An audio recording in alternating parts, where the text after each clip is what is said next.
Hazard काय आहे, disaster काय आहे. हजार्ड काय आहे की पोटेन्शियल कंडिशन आहे to cause a loss, life असेल हे असेल सर्व जे काय आहे ते पोटेन्शियल कंडिशन आहे. म्हणजे अर्थक्वेक इथं जर झाला दिल्लीमध्ये अथवा पुण्यामध्ये रेसिडेन्शियल एरियामध्ये तरच तिथं डिझास्टर होऊ शकतंय. पण ते जर डेझर्ट एरियात झाला तर तो नाही होणार, तो फक्त हजार्ड असणार आहे, तो डिझास्टर नसणार आहे. आणि डिझास्टर काय आहे की disruption in general public life. मग ते कसं असेल की बियॉन्ड कॅपॅसिटी असेल इंडिव्हिज्युअल सोसायटी, सोसायटी अफेक्टेड झाली का त्याच्या बियॉन्ड कॅपॅसिटी असेल. आणि हजार्ड जेव्हा रिस्क आणि वल्नरेबिलिटी भेटते का तेव्हा डिझास्टर होतं. म्हणजे जनरल फंक्शनिंग आहे ती जर हॅम्पर झाली आणि ती हॅम्पर झाल्यानंतर तिला रिकवर व्हायला त्या स्वतःच्या सिस्टमचा किंवा सोसायटीचा जे रिसोर्सेस अवेलेबल आहेत त्यांना काय आपण रिकवर होत नाही, तेव्हा त्याला लागतं एक्सटर्नल हेल्प. आणि त्या सिच्युएशनमध्ये डिझास्टर होतं. नाहीतर जर स्वतः जर रिकवर होत असले का तरी ते डिझास्टर नाही. आणि ते वाईड स्प्रेड असलं पाहिजे. वाईड स्प्रेड, छोटंसं एखादा ॲक्सिडेंट झाला तर ते काही डिझास्टर असणार नाही आहे, ते एक छोटंसं ॲक्सिडेंट असेल. म्हणून तर ॲक्सिडेंट आणि डिझास्टर वेगवेगळ्या गोष्टी येतात. तो डिझास्टर हे वाईड स्प्रेड असते. तर आता हे सर्व जे डेफिनेशन आहेत ऑलरेडी आम्ही सर्व डिटेलमध्ये डिस्कस केलेलं आहे. त्याच्यानंतर तुम्हाला ही वल्नरेबिलिटी हे सांगतो. एक सेकंद ना.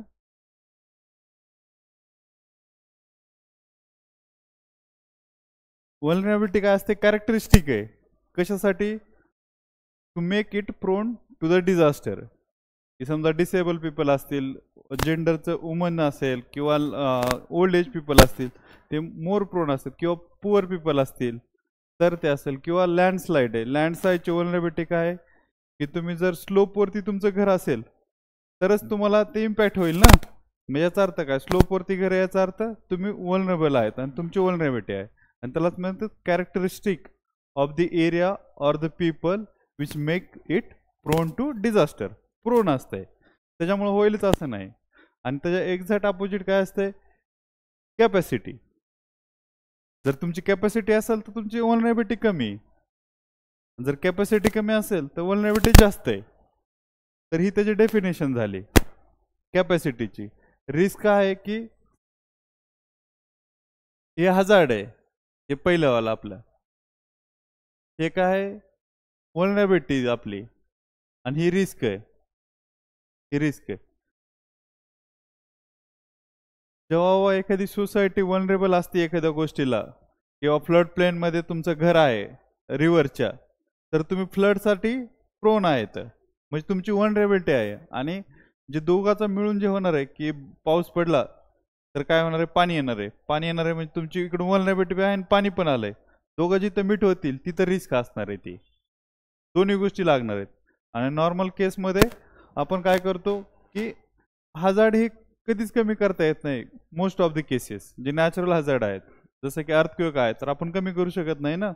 पण अर्थक्वेक रेझिलियंट बिल्डिंग बांधू शकतोय, म्हणजे आपण काय करू शकतोय, आपल्या वल्नरेबिलिटी कमी करू शकतोय. आणि त्यासोबत मग काय होईल, आपली रिस्क कमी होईल. हे इकडे गेलं की कॅपॅसिटी वाढेल. आपली कॅपॅसिटी वाढली की आपली रिस्क कमी झाली. तर ही डायरेक्शन आहे. आणि काल आम्ही एकदम डिटेलमध्ये घेतलेलं आहे, तो व्हिडिओ पण मी यूट्यूबला टाकलाय.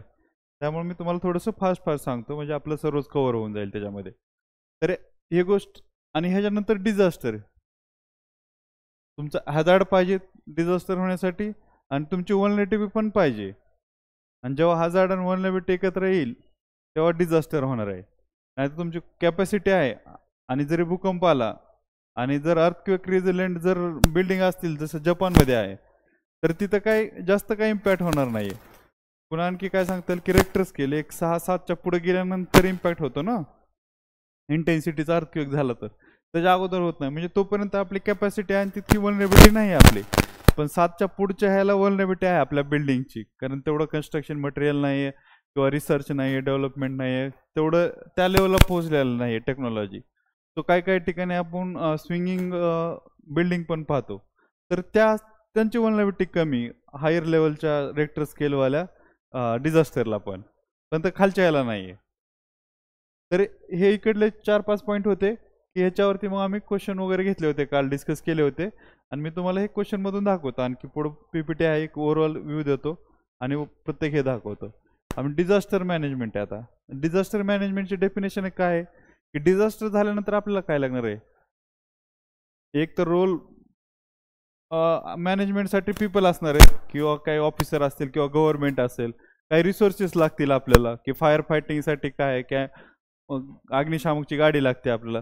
तर हे जे काही रोल आहेत, जे रिसोर्सेस आहेत, हे ज्याचं मॅनेजमेंट करणं आणि ऑन दी स्पॉट ते डिझास्टर टॅकल करण्यासाठी किंवा अगोदर फायर लागू नाही म्हणूनच जी काही प्रिकॉशनरी घेतली जाते त्यासाठी जी रिसोर्स जी मॅनेजमेंट असते वा सगळी की अर्ली वॉर्निंग सिस्टम आहे किंवा फायर फायटिंगची गाडीज बनवणं, आता तिला हे करणं, त्यासाठी ट्रेनिंग देणं लोकांना की ऑन दी स्पॉट काय करायचं जर आग लागली तर, त्याच्या सर्व रिसोर्सेस आहेत का त्याच्या मॅनेजमेंटला आपण डिझास्टर मॅनेजमेंट म्हणतो. आणि ह्या डिझास्टर मॅनेजमेंटचं ऑब्जेक्टिव्ह काय आहे की आपल्याला लॉसेस कमी करायचे आहेत.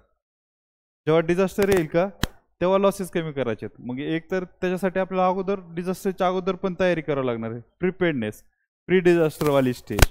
ड्युरिंग डिझास्टर काय रेस्क्यू करायचे आपल्याला की आग लागली की पटकन गाडी तिथं पोहोचायची आणि त्याच्यानंतर रिकन्स्ट्रक्ट करायची जी बिल्डिंग जळाली ते. तर ही जी सर्व प्रोसेस आहे का त्याला डिझास्टर मॅनेजमेंट म्हणतात. त्याच्यामध्ये मग सर्व रिसोर्सेस असतील, रिस्पॉन्सिबिलिटी असतील, या सर्व गोष्टीचं मॅनेजमेंट करणं आणि डिझास्टरचा इम्पॅक्ट कमी करणं, याला डिझास्टर मॅनेजमेंट म्हणायचं. एकदम सिंपल साध्या सरळ सरळ भाषेमध्ये डिझास्टर मॅनेजमेंटची हे डेफिनेशन झाली. डिझास्टरची डेफिनेशन झाली होती की general disruption in the functioning of the society because of the hazard which causes a wide spread losses. आणि ते लॉसेस कुठले कुठले असतात, ह्युमन लॉस असते, इकॉलॉजिकल लॉस असते किंवा स्ट्रक्चरल लॉस असते किंवा बाकीचं लॉसेस असते जनरल आहेत ते इकॉलॉजिकल एन्व्हायरमेंटल लॉसेस. हे सर्व लॉसेस डिझास्टरमध्ये येतात. आता त्याचे डेफिनेशन दाखवतो मी तुम्हाला. त्यानंतर मिटिगेशन. मिटिगेशनचं काय आहे, मिटिगेशन म्हणजे की होऊ न देणं, प्रिव्हेंट करणं. समजा काय क्लायमेट चेंज आहे, कार्बन डायऑक्साईड रिलीज झाल्यामुळे क्लायमेट चेंज होतंय ना, तर क्लायमेटचे कार्बन डायऑक्साईड रिलीज न होऊन देणं म्हणजेच मिटिगेशन आहे. The prevention reducing the cause of the climate change is called as mitigation of the climate change. आणि एनी डिझास्टर असेल, कुठलीही गोष्ट असेल, रिस्क असेल कुठल्याही ह्याची, त्याची रिस्क बी कमी करणं म्हणजे पण मिटिगेशनमध्येच येतं. आणि ते रिड्यूस बी करणं, एलिमेंट बी करणं, ह्याच्यामध्ये मिटिगेशन येतं. या 2-3 गोष्टी आहेत. मी तुम्हाला डेफिनेशन दाखवतो पुढं, कारण हे ऑलरेडी आम्ही घेतलं होतं काल. मग पूर्ण व्हिडिओ आपला परत रिपीट होईल की यूट्यूबला टाकताना. तो फास्टमध्ये सांगतो. अडॅप्टेशन तर माहिती आहे की एकदा घटना होऊन गेली की सी लेवल राईज झाली तर आता ऑप्शन काय आपल्याकडं की शिफ्ट करणे. तर हे अडॅप्टेशन झालं की कोस्टल एरियापासून दूर शिफ्ट करणे. आणि ह्या ज्या 3 कॉन्फरन्स आहेत त्या कॉन्फरन्समध्ये आपण आज डिटेलमध्ये बघू. एक पहिली 1994 मध्ये झाली होती, दुसरी 2005ला झाली होती आणि आता 2015 मधले सँडाय फ्रेमवर्क आहे, हिगो झाली होती. आणि ह्या स्टेप बाय स्टेप का झाल्या होत्या, कसं काय झालं होतं याच्यामध्ये हे पण डिटेलमध्ये आपण डिस्कस करू. आणि एक टाईमलाईन घेतली होती आम्ही. टाईमलाईन काय होती की 2004च्या सुनामीच्या अगोदर डिझास्टर मॅनेजमेंटची एक जी काही मेथड होती त्या कंट्रोल करण्याची किंवा मॅनेजमेंट करण्याची, ती फक्त रिॲक्टिव्ह अप्रोच होता की डिझास्टर झाल्यानंतरच फक्त आपण रिस्पॉन्ड करायचो त्याला. पण त्याच्या अगोदर आपली अर्ली वॉर्निंग सिस्टम नसायची, प्रिपेअर्डनेस नसायचा, काहीच नसायचं किंवा रिस्क रिडक्शन पण काही करायचं नाही. फक्त झाल्यानंतर आपण अटॅक करायचो ओनली ह्या केसमध्ये. पण आता पोस्ट मॅनेजमेंट होतं, पोस्ट डिझास्टर मॅनेजमेंट. आता काय करतो आपणच अगोदरच करतो. एक तर पहिलं प्रिपेअर राहतो, जर डिझास्टर झालं तर काय काय करायचं. आणि दुसरी गोष्ट की मिटिगेशन करतो की तो होऊच नाही. एक तर प्रिव्हेंट करतो, जसं सांगितलं कार्बन डायऑक्साईड रिलीजच नाही करायचा कोल थर्मल पॉवर प्लांटमधून आणि त्याच्याऐवजी सोलार प्लांट लावायचे. पण जर समजा एकदा कदाचित जर झालाच तर त्याच्यासाठी आपण प्रिपेअर पण राहतो सध्याच्या ह्याच्यानुसार. आणि पुन्हा जर झाला तर रेस्क्यू ऑपरेशन करतो आपण ड्युरिंग डिझास्टर. आणि त्याच्यानंतर आपण काय करतो की रिकन्स्ट्रक्शन, रिहॅबिलिटेशन आणि बिल्डिंग, रिबिल्डिंग, ह्या चार कन्सेप्ट त्याच्यानंतर येतात. तर आता ह्या 4ही कन्सेप्ट कधीपासून येतात, सेंडाय फ्रेमवर्कपासून. आणि ह्याच्या अगोदर 2004 ही डिवायडिंग लाईन आहे आपली. ह्याच्या अगोदर रिॲक्टिव्ह अप्रोच होतं, रिॲक्टिव्ह, आता प्रोॲक्टिव्ह अप्रोच आहे. फक्त रिॲक्ट करायचो, झाला तर आपण रिॲक्ट करायचो. पण आता काय आहे की ते होऊनच न देणे किंवा झाला तरी त्याचा इम्पॅक्ट कमी असणं, ह्याच्यासाठी आपण ट्राय करतो. तर ह्या तिन्ही कॉन्फरन्समधून हेच कन्क्लुजनला पोहोचलं होतं की 2004चा सुनामी आला होता, अक्रॉस द वर्ल्ड हे झालं होतं, ह्युमन लॉसेस वगैरे झाले होते आणि मोठा डिझास्टर होता. आणि त्यावेळेस कोणीच प्रिपेअर नव्हतं, म्हणजे आपल्याकडे अर्ली वॉर्निंग सिस्टम पण नव्हती सुनामीसाठी. हां, निकोबारमध्ये आपल्या इथं, हां, चेन्नईमध्ये झालेला होता, इकडल्या एरियामध्ये तिथपर्यंत आलेला सुनामी. तो याच्यासाठी ह्या गोष्टी केलेल्या होत्या सर्व. तर आम्ही हे कालच घेतलं होतं सर्व. तर एक मी रिकॅप केलं आणि आज जे क्वेश्चन मी दिला होता तुम्हाला, तर ह्या क्वेश्चनचं थोडंसं रेफरन्स इथं आहे, म्हणून मी तुम्हाला एक एक डेफिनेशन, एक्झॅक्ट डेफिनेशन दाखवतो, म्हणजे आपल्याला क्वेश्चन समजून येतील. Disastrous condition or event which has potential to cause damage, हे एक्झॅक्ट डेफिनेशन आम्ही कालच्या लेक्चरमध्ये घेतली. त्याच्यानंतर काय डिझास्टर, आता हे बघा डिझास्टरचं एकदा व्यवस्थित हे लक्षात ठेवा. Disruption in functioning of community, हा एक पॉईंट झाला. दुसरं काय, वाईड स्प्रेड लॉसेस होते त्यावेळेस, आणि exceed the ability of affected society. Wide spread losses कोणते होते, लाईफचा लॉस असेल, प्रॉपर्टीचा लॉस असेल, इकॉलॉजिकल लॉस असेल, किंवा एन्व्हायरमेंटल लॉस असतील, किंवा इकॉनॉमिक लॉस असतील, जे काही लॉस आहेत ते सगळे. आता हे 3 स्ट्रक्चर, 1 2 3, कारण हाच क्वेश्चन आता इथूनच क्वेश्चन बनणार आहे कोणता, की हीट वेव्हला इथं का ठेवायचंय. म्हटलं तर मी हीट वेव्ह इथंच सांगतो समजून. पहिलं काय होतं, why there is need to include heat wave into disaster, notified disaster. तर पहिलं तर काय आहे की हीट वेव्हची डेफिनेशन, की 6 डिग्री टेम्परेचर नॉर्मल डिग्रीपेक्षा वाढतंय. हे इंट्रोमध्ये आपण जे काही नॉर्मल आहे, आमचं सायन्स सांगण्याचं कारणच काय आहे की बाकीच्या गोष्टी आपण कंटेंट करू, क्रिएट कंटेंट करायला काहीच प्रॉब्लेम नाही, फक्त तुम्हाला त्याचं स्ट्रक्चर, एक सायंटिफिकल एक फॉर्म्युला माहीत पाहिजे. की आपण हीट वेव्हची डेफिनेशन माहीत असेल सर्व गोष्टी, पण ते चालू कुठून करायचं, एक जनरल स्टेटमेंट आलं ना. इथं तर काही सांगितलं नाही की explain the heat mechanism of heat wave, काहीच नाही विचारलं ना. तर मग इंट्रोमध्ये काय करायचं, इंट्रोमध्ये तर पहिली डेफिनेशन, किंवा 6 डिग्रीपेक्षा जर जास्त झालं नॉर्मल केसमध्ये, किंवा 5 डिग्री वेगवेगळ्या 4 कंडिशन दिलेल्या आहेत तिथपर्यंत. तर ही डेफिनेशन आपण बघणार पुढलं प्रत्येक इंडिव्हिज्युअल डिझास्टरमध्ये. पण हा इंट्रो झाला. पण आता हे इंट्रोच्या नंतर आता नीड काय बाबा, हीट वेव्हला डिक्लेअर करायची डिझास्टर. तर इथं स्ट्रक्चर आहे त्याचं, की आतापर्यंत हीट वेव्हला डिक्लेअर करायची गरज नव्हती, आता का गरज पडली. तर काय व्हायला आता, हीट वेव्हची पहिली तर अगोदर हीट वेव्ह यायची, पण त्याची इंटेन्सिटी आणि फ्रिक्वेन्सी कमी असायची. पण आता इंटेन्सिटी आणि फ्रिक्वेन्सी वाढली हीट वेव्ह यायची. तर हा एक फर्स्ट पॉईंट झाला बॉडीमधला. हे तर इंट्रो तर झालं डेफिनेशनवालं, 6 डिग्रीपेक्षा 5 डिग्रीपेक्षा वेगवेगळ्या 3 डेफिनेशन आहेत. तर आपण एक्झॅक्ट बघू. पण ह्या डेफिनेशन फॉर्म्युला काय म्हणतोय की डिझास्टरच्या डेफिनेशनमध्येच आन्सर आहे पूर्ण. तर पहिलं काय आहे की इंटेन्सिटी आणि फ्रिक्वेन्सी वाढली, त्याच्यामुळे काय व्हायला लागलंय की बार बार हीट येऊ लागली आणि वाईड स्प्रेड एरियामध्ये इम्पॅक्ट करत आहे. तर हे झालं. आता बघा दुसरं बघा, आता ह्या डेफिनेशन मधला हा फॉर्म्युला आहे आपला. तिथं दुसरी काय लाईन येणार माहिती आहे का बॉडीमध्ये, disruption in function of community.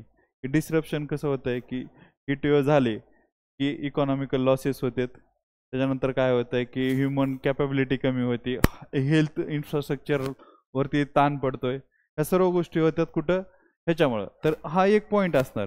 ह्याच्या सब पॉईंटमध्ये मग पुन्हा आपण बाकीच्या सर्व गोष्टी लिहायच्या. पुन्हा काय आहे की हे वाईड स्प्रेड आहे. पहिला अगोदर लिमिटेड एरियामध्ये इम्पॅक्ट होत असायचा, आता पर 2-2 डिस्ट्रिक्ट 4-4 एक स्टेट अफेक्ट होते ॲट ए टाइम. तो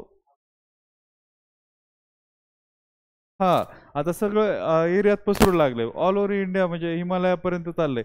इव्हन आपण US मध्ये कॅनडामध्ये हीट वेव्ह बघितली, तो वाईड स्प्रेड आहे ना. तर आपल्या इथून दिसायला लागले, अगोदर नव्हती आतापासून, म्हणून तर आपण डिझास्टर लिस्टमध्ये घेतलं नव्हतं त्याला. तर हे एक म्हणजे मी फक्त स्ट्रक्चर दाखवतो तुम्हाला की त्या क्वेश्चनचं स्ट्रक्चर ह्याच्यात येत आहे बाबा. तर तिसरा पॉईंट काय, exceed the ability of affected society. अगोदर जी सोसायटी होती त्याच्या कॅपॅसिटीमध्ये होतं, त्या स्टेटच्या कॅपॅसिटीमध्ये होतं. त्याच्यामुळं आता हे तिन्ही पॉईंट आपल्या एकदम फ्रेमवर्कमध्ये आल्या आन्सरच्या, येतं ना लक्षात. किंवा इथं इंट्रो, ही बॉडीमध्ये हे 3 पॉईंट झाले. आता बघा इथून अफेक्टेड सोसायटी, इकडे काय रिसोर्सेस नाही आहेत, एक तर पुन्हा फायनान्शियल कॅपेबिलिटी नाही आहे, त्यानंतर हेल्थची फॅसिलिटी अवेलेबल नाही आहे. मग आता काय पॉईंट की चौथा पॉईंट आहे की जर नोटिफाय केलं तर नॅशनल डिझास्टर मॅनेजमेंट फंडमधून फंड रिलीज होणार आहे.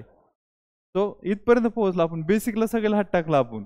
आणि आता चौथा पॉईंट आपला की ज्याच्यासाठी बाबा स्टेट गव्हर्नमेंट डिमांड करतात की ह्याला नोटिफाय करा आणि मग येणार.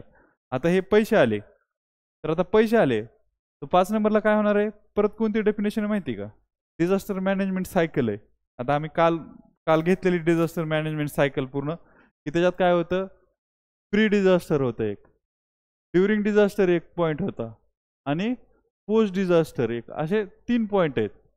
तर प्री डिझास्टरमध्ये काय करतो आपण, प्रिपेअर्डनेस वाढवतो किंवा मिटिगेशन करतो. आता जर सपोज या चौथ्या पॉईंटमध्ये काय फायनान्शियल सपोर्ट आलाय स्टेटला सेंटरकडून, बरोबर आहे की नोटिफाय केल्यामुळे, मग आपलं परत दुसरी सायकल फॉर्म्युला परत दुसरा ह्या डेफिनेशनचा येऊ लागलाय सायकलचा, की आता प्रिपेअर्डनेस वाढणार आहे, मिटिगेशन करणार आहे तर आपण प्रिव्हेन्शन होणार आहे, बरोबर आहे. तर हा एक पॉईंट झाला 5-6 नंबरचा. तर त्याच्यानंतर काय, ड्युरिंग डिझास्टर, की जर हीट वेव्ह आली आणि जर आपल्याकडे नोटिफाय जर केलं असेल तर आपलं इन्फ्रास्ट्रक्चर, हेल्थ इन्फ्रास्ट्रक्चर रेडी असणार आहे, आपल्याकडे शेल्टर रेडी असणार आहेत की रस्त्याच्या साईडला बाबा सावलीत बसण्यासाठी आपण शेल्टर बांधलेले असणार आहेत. तर त्यावेळेस काय होणार आहे, आपल्याला आणखी आपली जे काही डिझास्टरमुळं लॉसेस होणार आहेत ते कमी होणार आहेत. आणि पोस्ट डिझास्टर काय बाबा झाल्यानंतर बी आपण रिकन्स्ट्रक्ट करू शकतो व्यवस्थित. तर हे 2 फॉर्म्युले आहेत का, ही डिझास्टरवाला आणि डिझास्टर मॅनेजमेंट सायकल, या 2 मध्येच ते आन्सर बसतंय डायरेक्ट. आणि हे सायंटिफिक अँड सायंटिफिक रायटिंग आहे. म्हणजे एक फॉर्म्युला दिलेला आहे, त्या फॉर्म्युल्यामध्ये आपण काय करतो, सायन्स म्हणजे काय, एक फॉर्म्युला किंवा थेअरी डिराईव्ह होते ना, आणि एक्झॅक्ट थेअरी आणि एक्झॅक्ट सायन्स आहे. तर डेफिनेशन मध्येच प्रॉपर दोन्ही डेफिनेशन ज्याला पाठ आहेत, मग बाकीचं सर्व कंटेंट येतं आपल्याकडे. तुम्हाला फक्त कन्सेप्ट क्लिअर पाहिजे. कन्सेप्ट क्लिअर जर असेल ना तर आपण बरोबर बसतो. आपल्याला बिलकुल म्हणजे तुम्ही हे टीओ लिहित राहता, मी काय विचारलं नाही तुम्हाला काय लिहिलंय ते, की कालची काय आयडिया नव्हती एवढी तुम्हाला म्हणून मी जास्त विचारलं नाही. तर कालची ह्याची आयडिया असते का, तर मग आपण कसं थोडं थोडं पोहोचलो असतो जवळजवळ. पण हे तुम्हाला कसं वाटतंय मला सांगा. आता ह्याच्यानंतर कुठलाही क्वेश्चन येऊ द्या, किती बी अनएक्सपेक्टेड क्वेश्चन येऊ द्या, आता काही प्रॉब्लेम आहे की डिझास्टर आलाय तर तुम्ही 2-3 गोष्टी बघणार की डिझास्टरमध्ये बसतंय का, कुठं दुसऱ्या डेफिनेशनमध्ये बसतंय का, एकदम फॉर्म्युला आहे का. क्वेश्चन कशा टाईपचं आहे, तर फक्त आपल्याला एकच लाईन आहे की डिझास्टर नोटिफाय केलं तर नॅशनल डिझास्टर मॅनेजमेंटमधून आपल्याला काही येईल, पैसे येतील स्टेटला, आणि मग मॉनिटरिंग वाढेल. मग बाकीच्या ज्या काही सर्व गोष्टी आहेत त्या तर मग डिझास्टरच्या सायकलमध्येच येणार आहे. सगळे डिझास्टरच्या सायकलमध्ये कुठलाही फंड आला का तर त्या सायकलमध्येच फिरणार आहे. एक तर प्री डिझास्टर, ड्युरिंग डिझास्टर किंवा पोस्ट डिझास्टर असणार आहे. ही जी सायकल आहे आपले ह्याच्या काही बाहेर जाणार नाही. सो एकदम सिम्पल आहे बघा, एकदम फॉर्म्युला आहे, काहीच म्हणजे घाबरायची गरज नाही. पेपरमध्ये काहीच नाही, किती बी अवघड येऊ द्या क्वेश्चन, कुठलाही क्वेश्चन येऊ द्या, एकदम सिम्पल आणि सरळ सरळ आपल्याला सॉल्व्ह कर. फक्त फंडामेंटल्स क्लिअर पाहिजेत. फंडामेंटल्स क्लिअर असले का की ऑटोमॅटिक पॉईंट जनरेट होते, तर आपल्याला काहीच अडचण येत नाही आहे. सो मला वाटतंय की आपण जेव्हा जेव्हा बी कोणता बी क्वेश्चन सॉल्व्ह करू तर आपल्याला त्याच्यात सगळे बेसिक माहीत पाहिजे. आता ह्याच्यामुळे काय होतं माहिती का, आता मी जसं तुम्हाला 2 डेफिनेशन वरतीच करून दाखवलं, एक डिझास्टरची डेफिनेशन आणि एक सायकलची, डिझास्टर मॅनेजमेंट सायकलची, या 2च डेफिनेशन वरती करून दाखवलं ना. तर ह्या 2 डेफिनेशनच्या बेसिसवरती आपल्याला फॉर्म्युला तयार झाला. आता आपल्याला हे समजतंय की सिलेबसचं स्टार्टिंग कुठं आणि एंड कुठं आहे. आता पुस्तक सिलेबस काय म्हणतोय ते UPSCचा किती ओशन सारखा आहे. आता तुम्हाला दिसला का ओशन, हे तर तुम्हाला एकदम म्हणजे पॉन्ड वाटू लागलाय का नाही, एकदम छोटा लेक आहे, ह्याकडेच त्याकडे दिसतंय आपल्याला, भले मध्ये काय पण असेल पण दिसतंय ना आता की आपण मॅनेज करू शकतोय बाबा ह्या एकदम गोष्टी. आणि ह्यालाच आम्ही science and art of writing म्हटलंय. सायन्स का म्हटलंय की फॉर्म्युला आहे, प्रॉपर फॉर्म्युल्यात बसतंय, एकदम बिलकुल काहीच घाबरायची गरज नाही. फक्त बेसिक फंडामेंटल क्लिअर पाहिजे. जर डिझास्टरच्या डेफिनेशनचे 4ही पॉईंट जर माहीत नसतील तर मग प्रॉब्लेम आहे. ऑनलाईन बी जर कुणाला काही अडचण असेल, एक ऑनलाईन 10 लोक आहेत आपल्यासोबत, त्यांना कुणाला काही अडचण असेल तर सांगा मला, मी क्लिअर करतो. ऑनलाईनमध्ये काल 4-5 लोक होते, आणि इथं 30-35 जण होतो आम्ही. आणि आज ते सगळे ऑनलाईन ट्रान्सफर झालेत. रिझल्ट यायला लागला वाटतं आज संध्याकाळपर्यंत. तो थोडंसं तर मला हे वाटतंय की कुणाला काय अडचण येते का बघा ह्याच्यामध्ये. क्लॅरिटी तर आली. कारण हीट वेव्हला डिझास्टर म्हणायचे तर डिझास्टरच्या डेफिनेशनमध्ये तर बसलं पाहिजे ना ते. तर मग डेफिनेशनमध्ये आपण दाखवायचं की कसं बसतंय बाबा, की काय disruption in function of society. दुसरा पॉईंट काय वाईड स्प्रेड आहे. छोटासा असेल तर ऍक्सिडेंट आहे तो. डिझास्टर ऍक्सिडेंटमध्ये हाच फरक आहे ना, कोप करू शकते बाबा जे काही लोक आहेत सोसायटी आहे ते. आणि हे exceed the ability of affected society, coping कॅपेबिलिटीच्या बाहेर जातं हे सर्व. ठीक आहे. हा क्वेश्चन कोणता झाला आपला, हीट वेव्ह वाला. हे बघा वल्नरेबिलिटीचं काय होतं, ही जी डेफिनेशन सांगितली होती की कॅरेक्टरिस्टिक एरियाच्या. तर कॅरेक्टरिस्टिक काय काय असू शकतात की इकॉनॉमिकल कॅरेक्टरिस्टिक्स असतात, फिजिकल कॅरेक्टरिस्टिक असतात, की ओल्ड एज पॉप्युलेशन आहे किंवा पॉवर्टी आहे, हे सर्व कॅरेक्टरिस्टिक आहे. त्याच्यामुळे काय होतं, आपण डिझास्टरला प्रोन होतोय. तर ही वल्नरेबिलिटीची डेफिनेशन आहे.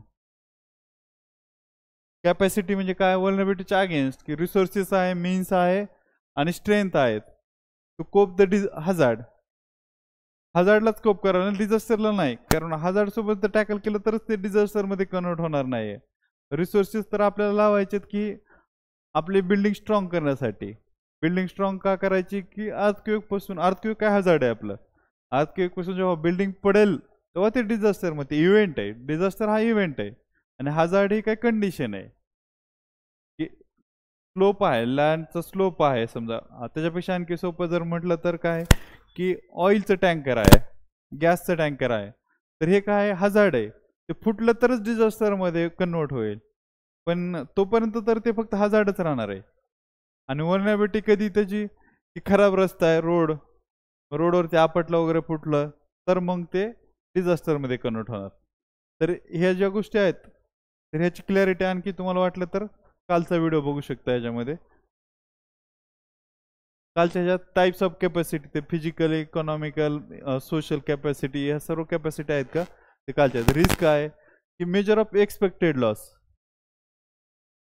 एक्सपेक्टेड लॉस किती होऊ शकतो, आपण रिस्क कॅल्क्युलेशन जे करतो का, कॅल्क्युलेशन करतो म्हणजे काय, मेजर करतो ना, की हा वे जर चूज केला तर आपल्याला किती रिस्क असू शकते, दुसऱ्या वेळेला किती रिस्क असू शकते. तर हे डिझास्टर मॅनेजमेंट. आता बघा डिझास्टर मॅनेजमेंट काय आहे, ऑर्गनायझेशन आणि मॅनेजमेंट ऑफ रिसोर्सेस आणि रिस्पॉन्सिबिलिटीज.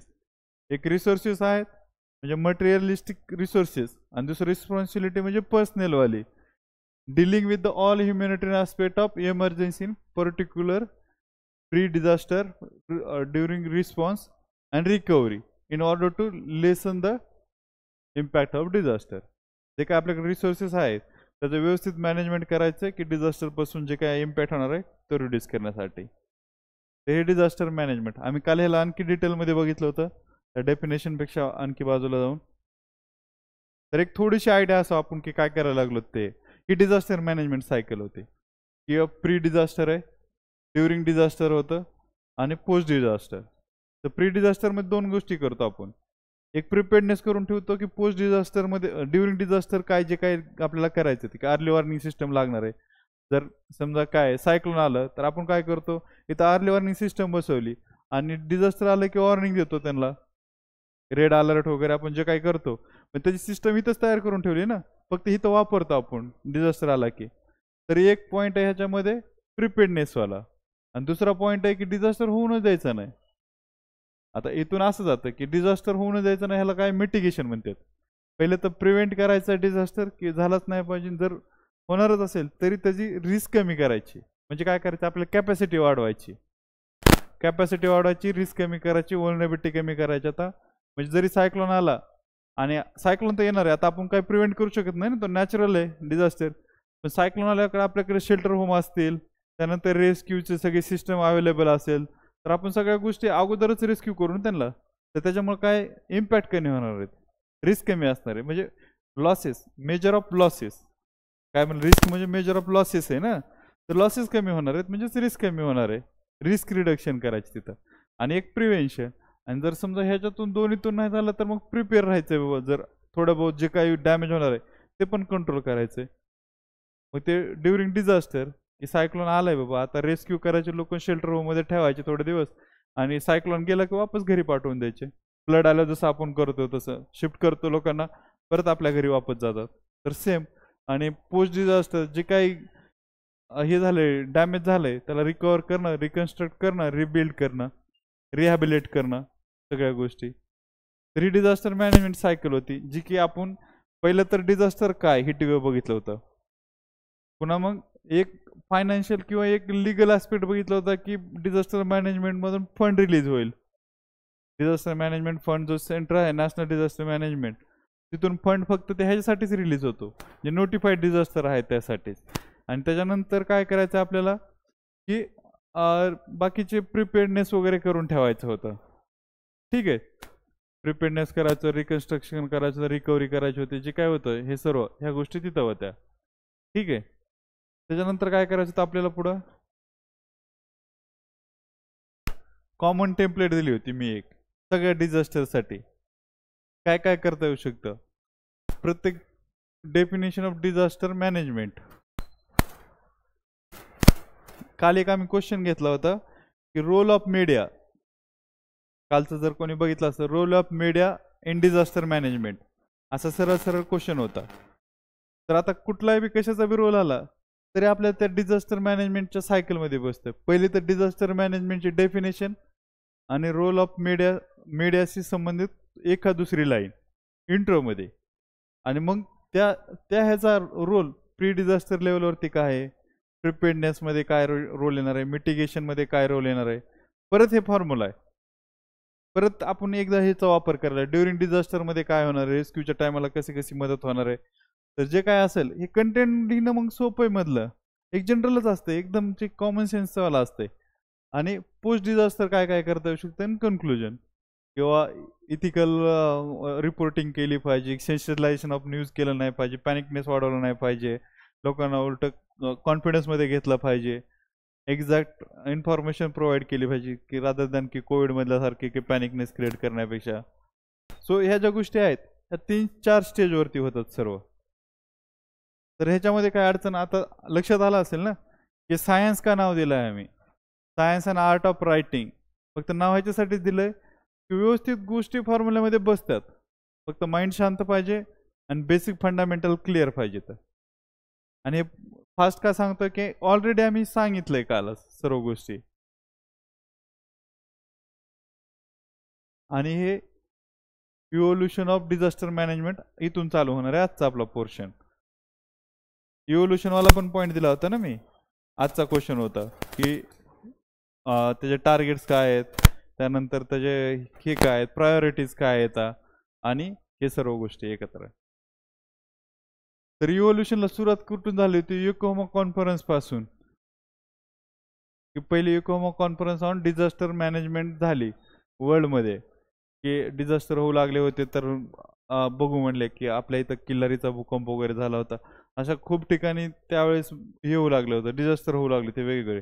तो तेव्हा एकदा झाली होती की वर्ल्ड लेवलवरती काहीतरी केलं पाहिजे. त्याच्यानंतर काय झालं, की आपल्या इकडं काय झालं, आपल्या इथं ओडिशा सायक्लोन आला, अर्थक्वेक भूजचा हे आला, पण फक्त काय कॉन्फरन्समध्ये जाऊन आले, सगळे सगळे देश गेले, आणि खूप लोकांनी पार्टिसिपेट बी नव्हतं केलं जास्त वरच्या कॉन्फरन्समध्ये, आणि रिटर्न आले, घरी गेले, तरी काय जास्त काय केलं नाही. ह्या दोन्ही केसमध्ये ना आपल्या इथं जास्त वाईड स्प्रेड हे झालं होतं, डेथ झाल्या होत्या, डॅमेज झालं होतं. तर मग असं होतं सुनामीपर्यंत, सुनामीमध्ये एकदमच एक्स्ट्रीम लेवलला गेलं होतं.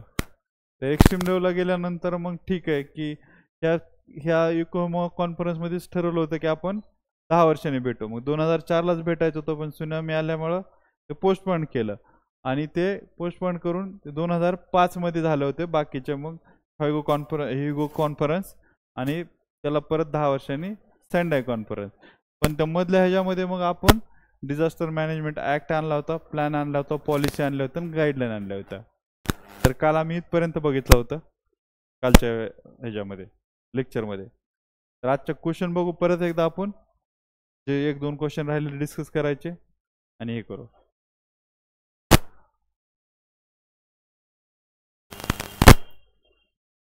एक जनरल आयडिया तर आली असेल ना की काय झालं होतं लेक्चर मध्ये अगोदरच्या.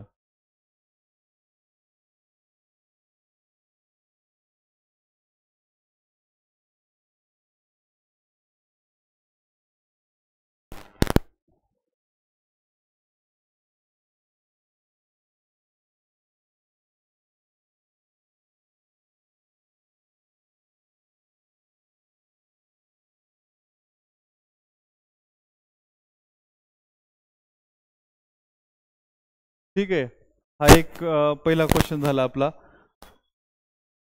आजचा क्वेश्चन आपण आता डिस्कस केला. याला स्ट्रक्चरमध्ये एक तर डिझास्टर का आहे, डिझास्टर होण्यासाठी काय लागतंय की wide spread disruption in functioning of the society or community. दुसरा पॉईंट काय होता की तो वाईड स्प्रेड लॉसेस झाले पाहिजेत आणि ते beyond the capacity of affected community पाहिजेत. इथपर्यंत आलो.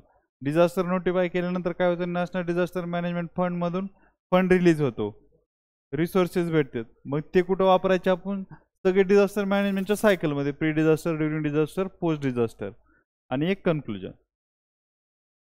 ठीक आहे. त्यानंतर काय evolution of the international initiative for natural disaster management, right the priorities and targets of Sendai framework.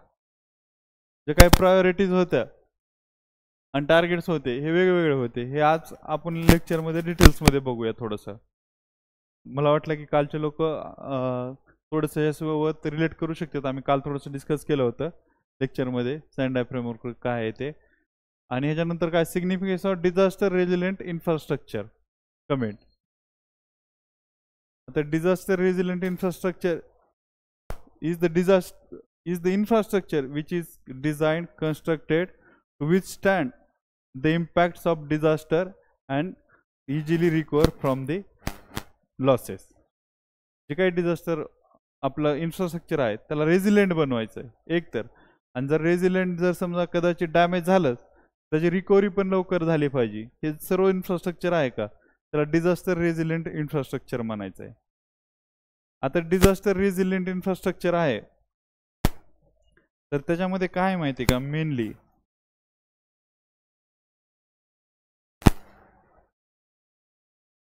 दोन प्रकारच्या गोष्टी असतात. एक तर तुम्ही स्ट्रक्चरल डिझाईन केली पाहिजे, एक नॉन स्ट्रक्चरल असते. स्ट्रक्चर एक स्ट्रक्चर म्हणजे की कन्स्ट्रक्शनच्या लेवलवरती, आणि दुसरं पॉलिसी लेवलवरती, लिगल ॲक्ट वगैरे जे काही ज्या गोष्टी आहेत त्या लेवलवरती आपण तयार असलं पाहिजे. आणि पुन्हा त्याच्यानंतर काय येतंय की मेन म्हणजे काय आहे, त्याच्यानंतर आपल्याला जे डिझास्टर हे असतंय, डिझास्टर रेझिलियंट इन्फ्रास्ट्रक्चर असतंय का, ते तिन्ही स्टेजवरती काम येतं. Pre disaster, during disaster, post disaster. या सर्व लेवलवरती जे विस्टँड करतं का त्या ह्याला रेझिलियंट म्हणायचं. आणि सिग्निफिकन्स काय आहे की पहिलं तुमचं मिटिगेशन करता येते, तुम्हाला डिझास्टरचं प्रिव्हेन्शन पण करता येतं आहे. आणि जरी झालं नाही तरी तुमचं प्रिपेअर्डनेस असतंय. आणि ड्युरिंग डिझास्टर काय रिस्पॉन्स व्यवस्थित देत आहे तुमचं. जर समजा लाईट्स आहेत, इलेक्ट्रिकल जे काही हे आहेत लाईन्स आहेत, त्या जर सायक्लॉनमध्ये डॅमेज झाल्या तर रिकवर व्हायला खूप टाईम लागतोय. रोड असतील, रोड जर डिझास्टर रेझिलियंट असतील तर तुमचं रेस्क्यू ऑपरेशन ज्या सर्व गोष्टी आहेत का त्या लवकर पोहोचतात, कमी डॅमेज होतं. ओव्हरऑल आपल्याला काय करायचं, डॅमेज कमी करायचे, लॉस कमी करायचे ना. तर रेस्क्यू जर लवकर पोहोचले, रेस्क्यू टीम, तर तुमचे डॅमेजेस कमी होणार आहेत.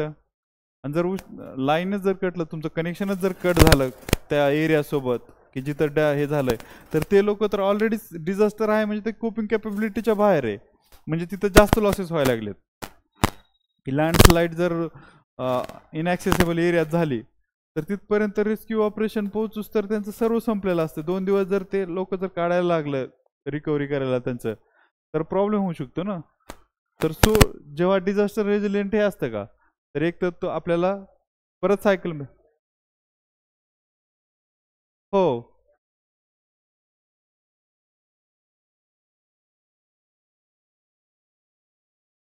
हां काहीच डॅमेज झालं नाही. तर सेम असं एखादं समजा असं एक्झाम्पल टाकता येऊ शकतं. तर परत हे सायकलमध्येच बसवायचं का, आपल्याला रिस्पॉन्स व्यवस्थित लवकर देता येईल, डॅमेज कमी होईल.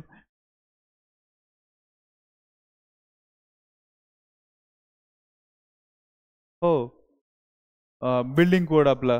हां हां. ओके. हां.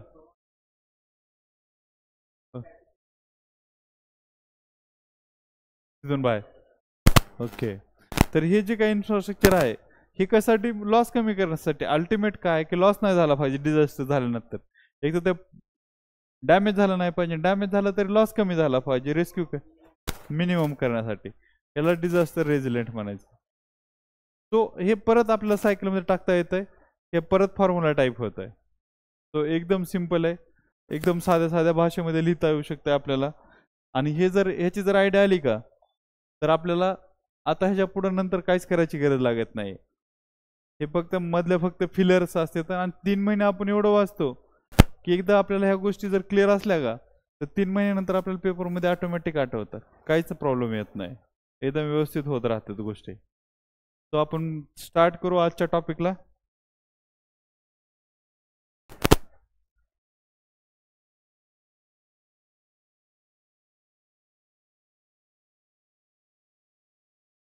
आता काल आम्ही ना डिझास्टर मॅनेजमेंट ऍक्ट पर्यंत बघितलं होतं.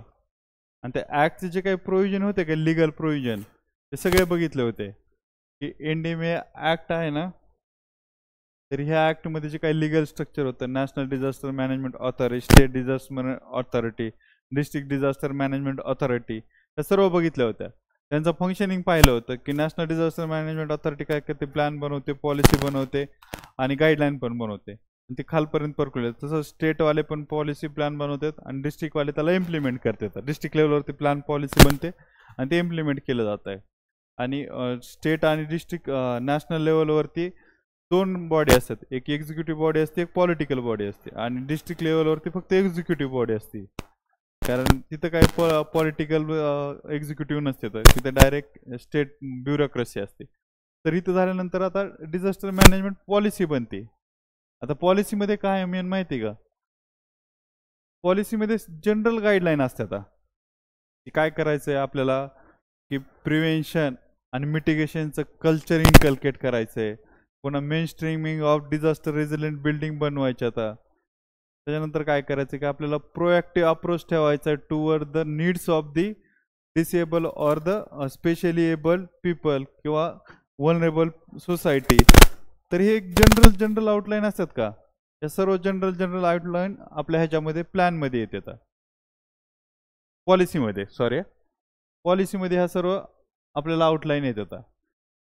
तर आता याचे आपण थोडंसं डिटेलमध्ये बघू.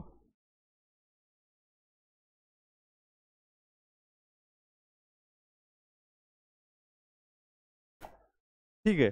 आणि हे काय आहे, एकदम फॅक्च्युअल आहे.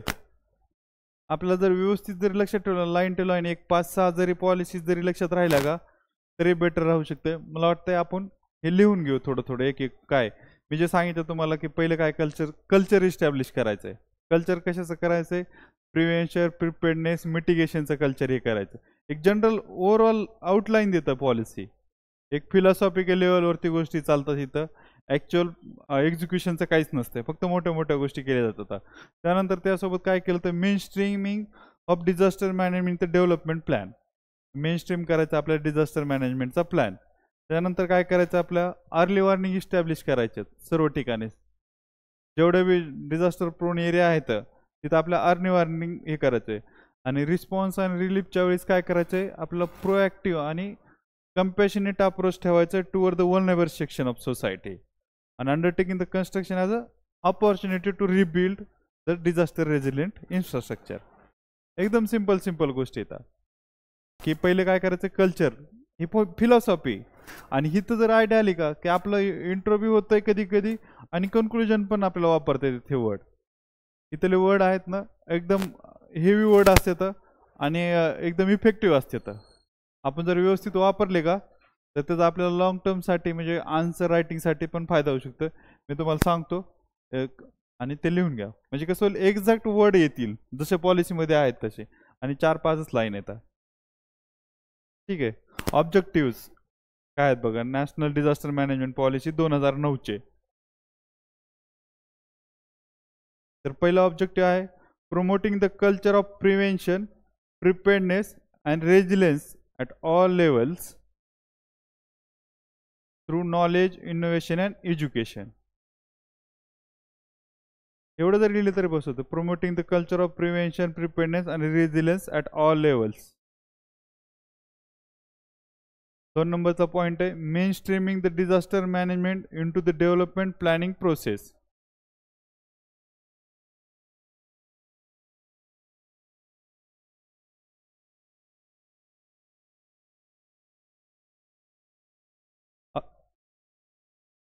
Second, mainstreaming the disaster management into the developmental planning process.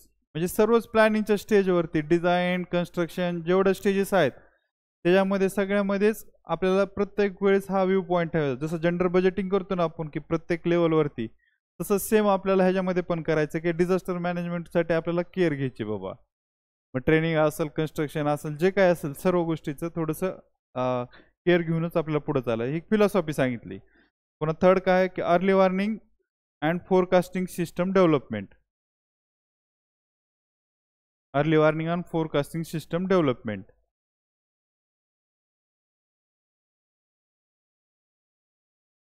Response 4 नंबरला response and relief with the caring approach toward the needs of vulnerable section of society.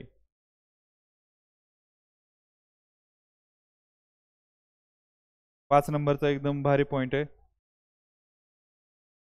Understanding the reconstruction as an opportunity to build disaster resilient structure for ensuring safer living.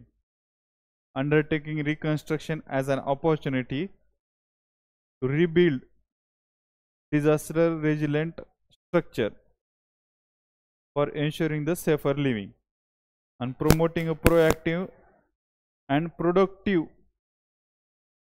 partnership with the media for disaster management. Proactive and productive partnership with the media for disaster management.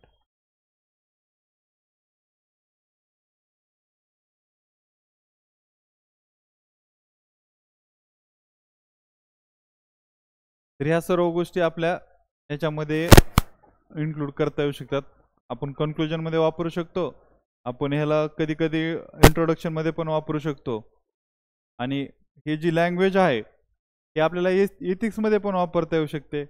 एथिक्समध्ये पण येऊ शकते ना की proactive approach पाहिजे बाबा, कंपॅशनेट किंवा attitude पाहिजे कधी रिलीफ अँड रेस्क्यूच्या वेळेस toward the vulnerable section of society. हे पण इथिक्समध्ये वापरता येऊ शकते, एसेमध्ये वापरता येऊ शकते. एक जनरल गोष्ट इथं एकदम जनरल फिलॉसॉफिकल गोष्ट आहे. आणि ह्याच्यामध्ये काय नाही, हे पाठच करायचं काम आहे. आणि यातले 4-5 जरी पॉईंट आठवले आपल्याला एक्झाममध्ये तरी आपलं काम होऊन जात आहे. कधी कधी आता गेल्या वेळेसच विचारलं होतं की सेंड डायफ्रेमवरचे टार्गेट सांगा. खूप लोकांना वाटत होतं की असं नाही विचारणार, पण हे इम्पॉर्टंट आहेत ना गोष्टी. ऑब्जेक्टिव्ह तुम्हाला एक मी काय म्हणतो 3 किंवा 4 तरी ऑब्जेक्टिव्ह आठवले पाहिजेत क्लिअर, म्हणजे आपल्याला बी कॉन्फिडन्स येतोय. आणि जे आहे ना समोरासमोर आहे तेवढं तरी जनरल एखादा सिंपल क्वेश्चन आलाच तर. पुन्हा दुसरं काय आहे की नॅशनल डिझास्टर मॅनेजमेंटच्या इन्स्टिट्यूट बनवल्या होत्या आपण. कशामध्ये? नॅशनल डिझास्टर मॅनेजमेंटच्या ॲक्टच्या अंडर. तर त्या काय करता की जे आपण प्लॅन बनवला आहे का त्याशी रिलेटेड जे काही आपल्याला मॅनेजमेंट बनवायचं आहे त्यातल्या लोकांना ट्रेनिंग द्यायचं आहे. NDRFचे फोर्सेस असतील त्यांना ट्रेनिंग द्यायचं आहे, किंवा रिसर्च अँड डेव्हलपमेंट करायची, स्टुडंटला प्रमोट करायचं रिसर्च करण्यासाठी किंवा हे करण्यासाठी. तर त्या इन्स्टिट्यूटमध्ये हे होतं आहे. त्याच्यानंतर ह्युमन रिसोर्स डेव्हलपमेंट करायचं आहे. त्याच्यानंतर पुढं काय पॉलिसी ॲडव्होकेसी. पॉलिसीला इनपुट्स कुठे येणार आहेत? रिसर्चवाल्या लोकांकडूनच इनपुट्स येणार आहेत ना, जनरल तर नाही येणार कुठून आपल्याला. आणि कॅपॅसिटी डेव्हलपमेंट करण्यासाठी हे ज्या सर्व गोष्टी आहेत त्या कॉम्प्लिमेंटरी कुणाला येतात? National disaster management पॉलिसीला.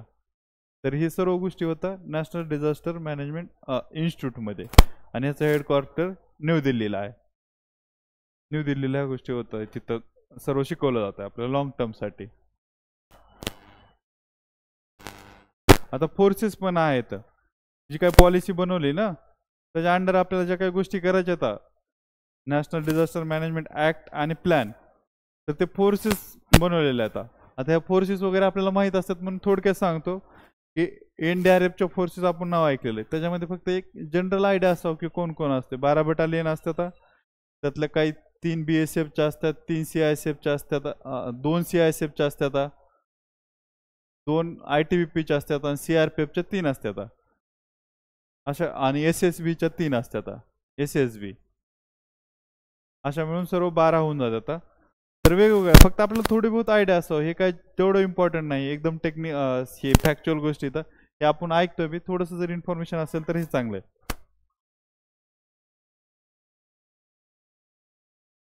आता जे प्लॅनिंग आपण पॉलिसी बघितली होती, तर पॉलिसीसाठी काय लागणार आहे, फंड लागणार आहे ना. तर त्याचं पण मेकॅनिझम आहे आता फंडिंगचं. ते मेकॅनिझम कुठून आलंय की एक साईडला पॉलिसी बनली होती ऑब्जेक्टिव्ह, आणि एक साईडला ऍक्ट होता.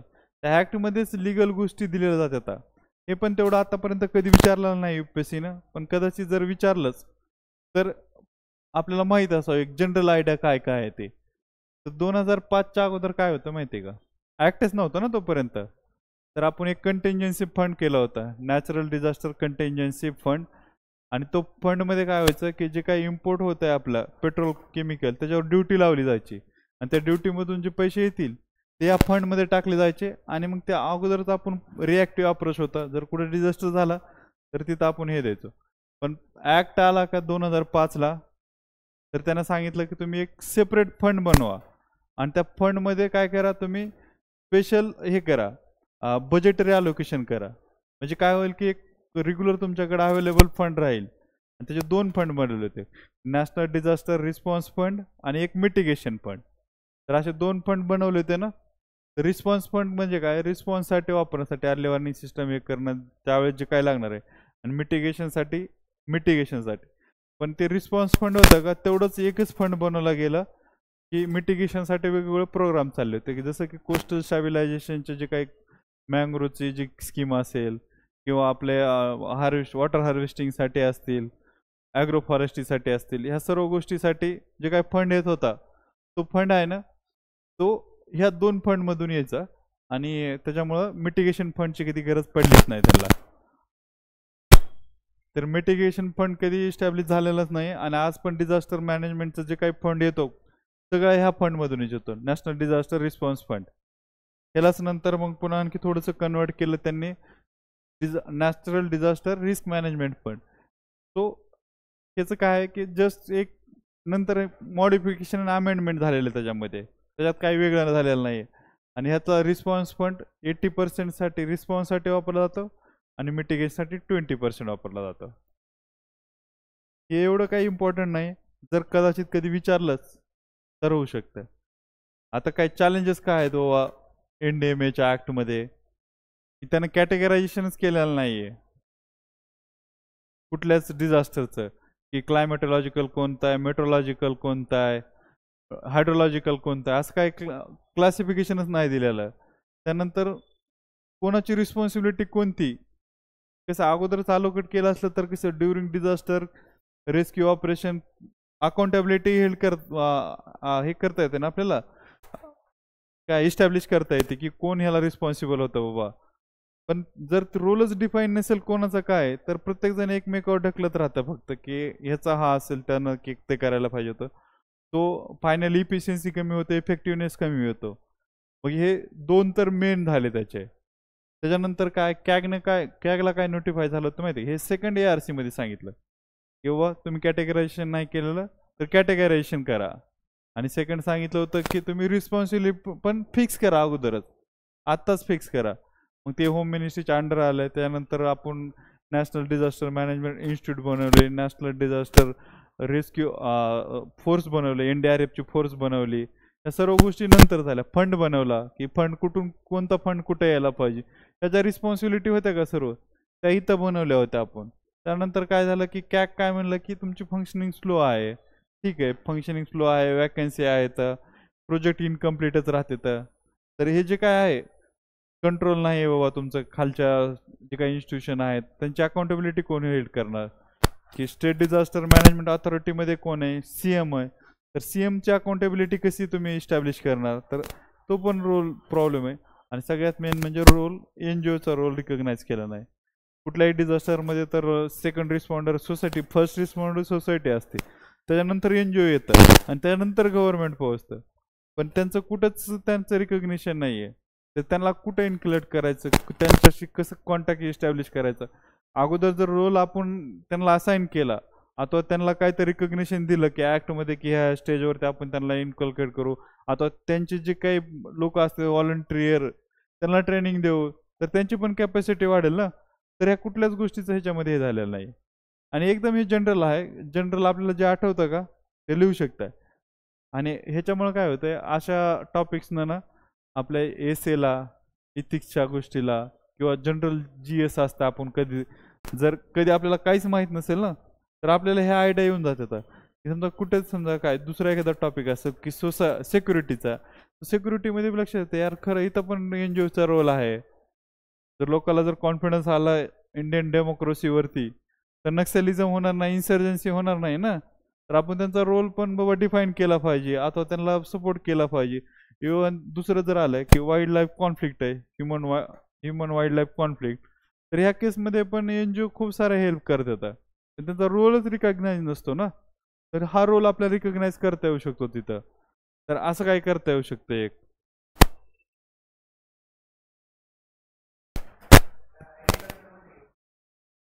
हं? हा, म्हणजे जवळचे एनजीओ असतील किंवा जवळ समजा ग्रुप असेल, सेल्फ हेल्प ग्रुप असतील, तर सेल्फ हेल्प ग्रुप असेल, फार्मर ऑर्गनायझेशन असतील बाबा, FPO असतील, तर FPO ह्यांच्या थ्रू लोकांना लवकर समजतं रादर दॅन की गव्हर्नमेंटच्या लोकांनी त्याला गव्हर्नमेंटने केलं तर इम्पोज केल्यासारखं वाटतं. आणि हे काय करतं की लोकांना बाबा हळूहळू अवेअर करता, लोकांना थोडंसं स्ट्रीमलाईन करता आणि लोकांना मग त्याचे जाणीव करून देतात की लॉंग टर्ममध्ये कसं बेनिफिट आहे. पण जर गव्हर्नमेंटने काय करायला घातलं तर लोकांना वाटतं की हे इम्पोज करत आहे, तो त्याचा पण फायदा होऊ शकतो. त्याच्यानंतर आहे बघा काय पॉलिसीचं आपण जे आता बघितलं का, ते सर्व पॉलिसी होते. कल्चर ऑफ प्रिपेअर्डनेस आहे, त्यानंतर मेन स्ट्रीमिंग आहे, त्यानंतर अर्ली वॉर्निंग सिस्टम आहे, caring approach toward the vulnerable section आहे, undertaking the reconstruction as opportunity. तर ह्या ज्या गोष्टी आहेत सर्व, तर इथं आपल्याला हे करता येऊ शकतं. प्लॅन काय आहे, पॉलिसी झाले. पॉलिसी तर काय खूप मोठ्या मोठ्या गोष्टी केल्या ना आपण पॉलिसीमध्ये. तर आता आपल्याला ॲक्च्युअलमध्ये हे करायचं आहे की ऑब्जेक्टिव्ह डिफाईन करायचे, तर ऑब्जेक्टिव्ह डिफाईन केलं, रोल अलोकेट करायचे, तर त्याला डिवाइड करायचं आहे, क्लासिफिकेशन करायचं आहे. हे कुठं प्लॅन लेवलवरती होणार आहे. आता हळूहळू आपण अगोदर ॲक्ट होता, नंतर पॉलिसी आली, आता प्लॅन लेवलवरती आलो. तर प्लॅनमध्ये सगळ्यात पहिले काम काय केलं त्यांनी की क्लासिफाय केले. ज्या अगोदर म्हणत होतं की नॅशनल डिझास्टर मॅनेजमेंट ॲक्टमध्ये क्लासिफिकेशनच नाही, मग त्यांनी इथं क्लासिफिकेशन करून दिलं.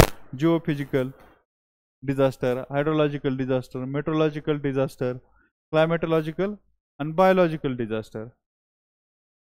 तर पहिल्या जिओफिजिकलमध्ये काय येतील, अर्थक्वेक येईल, वोल्कॅनो येईल. त्यानंतर काय हायड्रोलॉजिकल, फ्लड येईल, सायक्लोन वगैरे येईल. समजा सायक्लोन तर नाही, फ्लड वगैरे येईल ह्याच्यामध्ये. त्याच्यानंतर काय मेटेओरॉलॉजिकल आणि क्लायमेटोलॉजिकल, ह्या दोन्हीमध्ये काय फरक आहे.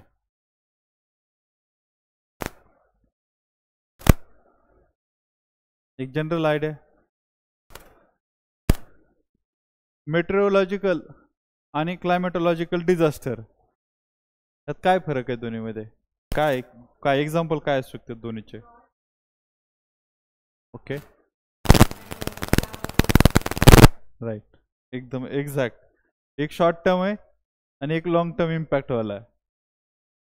तर ह्याच्यामध्ये येत आहे शॉर्ट टर्म, स्टॉर्म असेल, फ्लड असेल, ह्या सर्व गोष्टी आहेत त्या.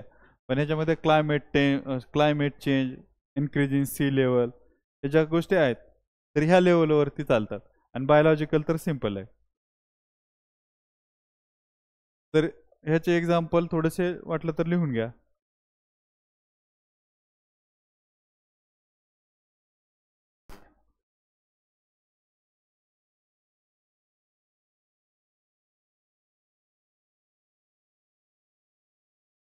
ह्याची PDF देतो मी तुम्हाला वाटलं तर, पण आता इथे एक्झाम्पल लिहून घ्या.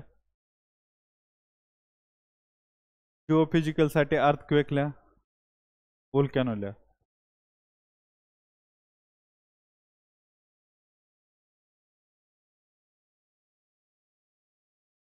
हायड्रोलॉजिकल मध्ये फ्लड घ्या, रेनफॉल.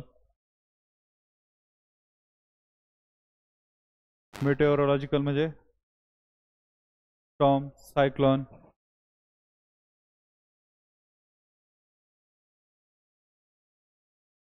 क्लाउड बस्ट, त्याला ब्रॅकेट मध्ये दिला शॉर्ट टर्म. आणि क्लायमेटोलॉजिकल मध्ये लॉंग टर्म.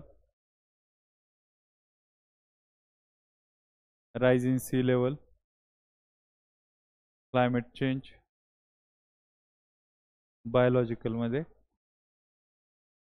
कोविड वगैरे लिहा. ठीक आहे. त्याच्यानंतर दुसरा पॉइंट काय दिलाय की 5 थीमॅटिक एरियाज हे केले त्याच्यामध्ये. कशामध्ये? ह्या प्लॅन मध्ये.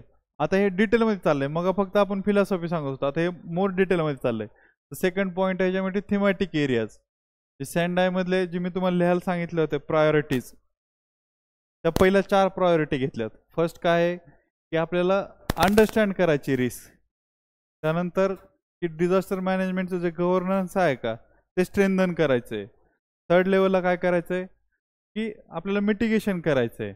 आणि फोर्थ लेवलला रिकव्हरी आणि रिस्पॉन्स हे करायचंय. तर मिटिगेशन मध्ये काय, डिझास्टर रिस्क रिडक्शन करायचंय, तर त्याच्यामध्ये इन्व्हेस्टमेंट करायची. आता बघा हे कोणाचं आहे?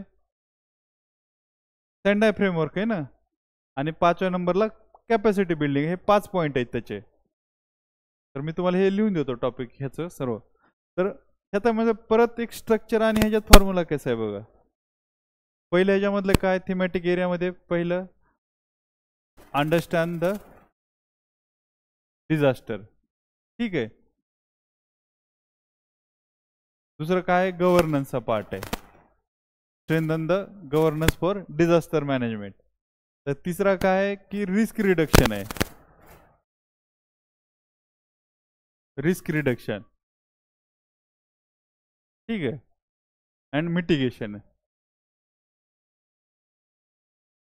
आणि 4 नंबरला काय, रिकव्हरी, रिस्पॉन्स, प्रिपेअर्डनेस. हे सर्व पॉइंट आहेत त्यात. आणि बिल्ड बॅक बेटर, हे सर्व पॉइंट आहेत. आता मला हे सांगा, काही स्ट्रक्चर दिसतंय का तुम्हाला? हे कुठं बघितलेलं आपण स्ट्रक्चर सांगा. ह्यातल्या अर्ध्या ह्याच्यात कुठंतरी स्ट्रक्चर बघितलंय आपण, अर्ध. हा,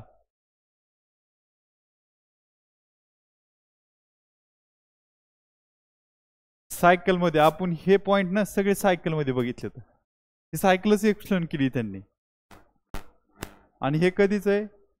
2015 मध्ये. सायकल आपल्या NCERT मध्ये कधी अगोदरची. येते का लक्षात काय? म्हणजे हे पण एक स्ट्रक्चर वेनेच थिंक करते, तर असं हॅपॅझर्ड नाही करत ते.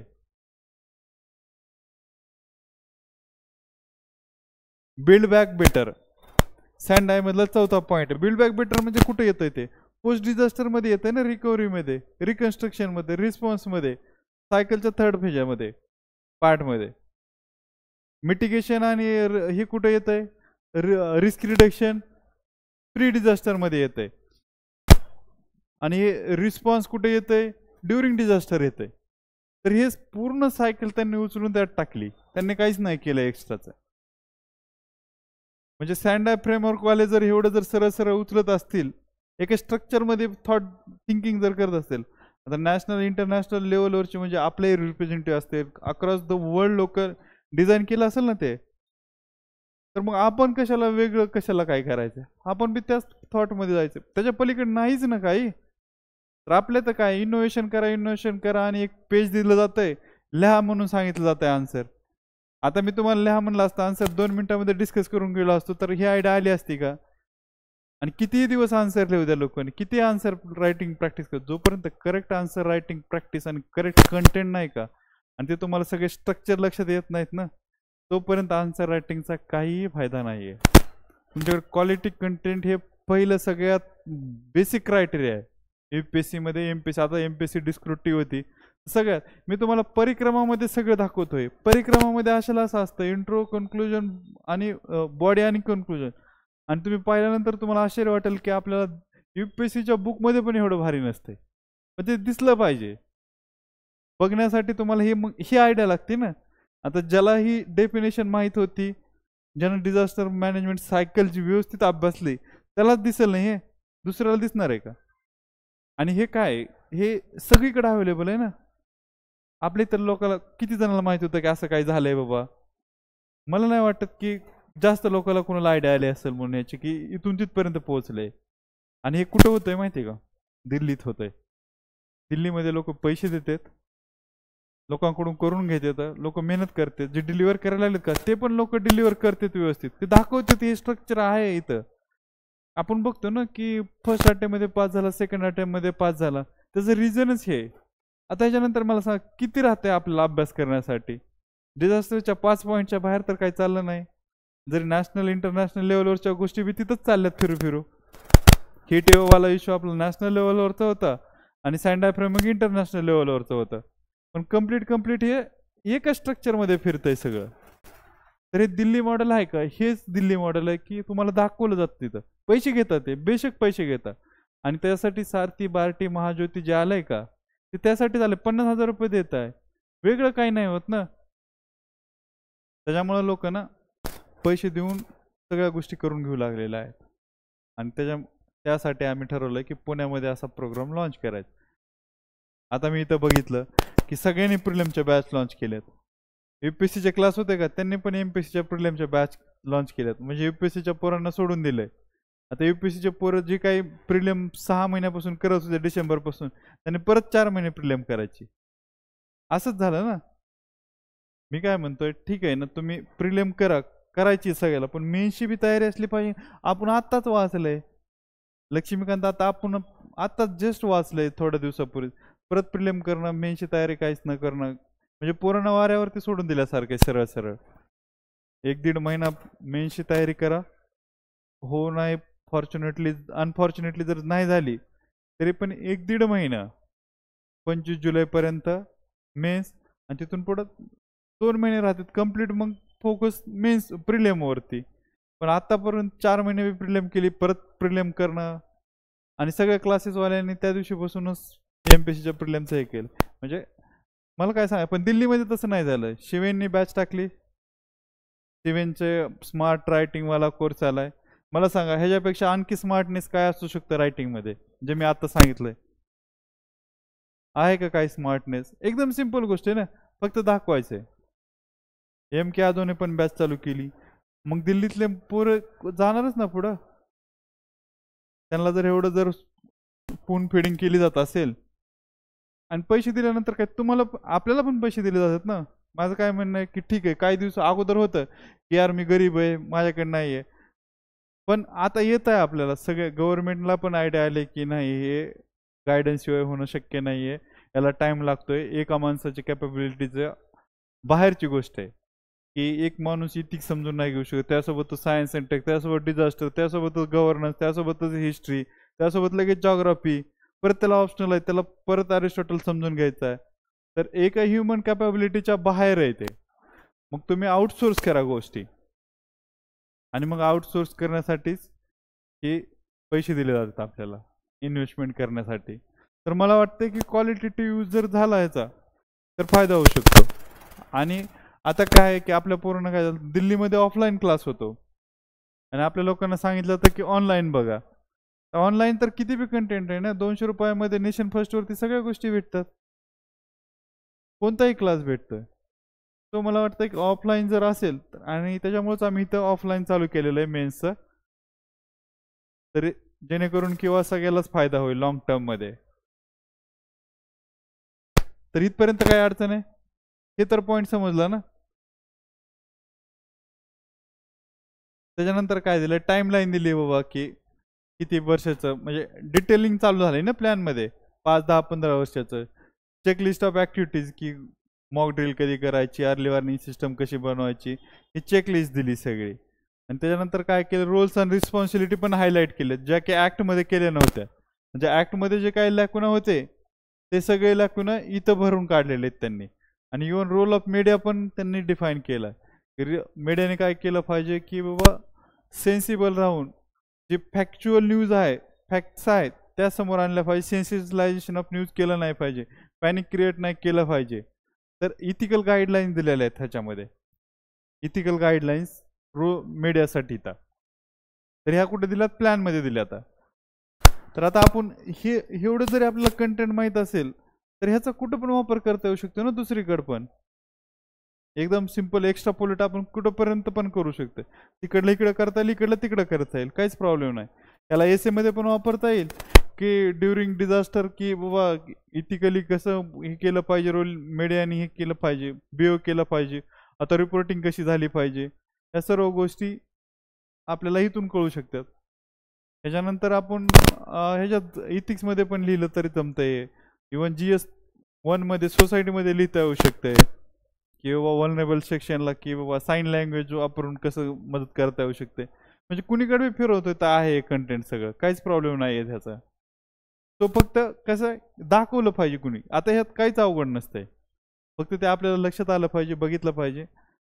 आणि एक्झाम ओरिएंटेड प्रिपरेशन असलं पाहिजे रादर दॅन की एक जनरलिस्टिक. इथं कसं होतंय की जनरल गोष्टी सांगितल्या जातात. आता कालच्या मी लेक्चरमध्ये आणखी डिटेलमध्ये बोललो याच्यावरती की डिटेलमध्ये तुम्हाला माहीत असल्याच पाहिजे बेसिक कन्सेप्ट, ज्या फंडामेंटल स्ट्रॅटेजिक गोष्टी आहेत. क्लाउड बस जसं तुम्ही म्हणले, तर क्लाउड बसची डेफिनेशन माहीत पाहिजे का नाही? काय सांगता येईल क्लाउड बसची डेफिनेशन?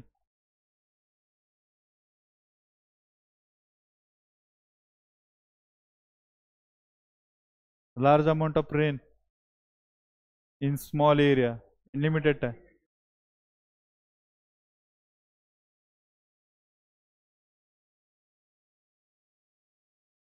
हा,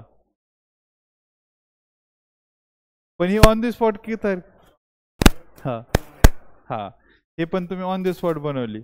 आता मला सांगा, बाहेर कोणाला जर विचारलं, आपण रिक्षावाल्याला जर विचारलं तरी सांगाल का नाही हे डेफिनेशन? मला सांगा, सांगाल का नाही? मग आपल्या प्रिपरेशनचं काय? कोणी पण सांगू शकतं का नाही?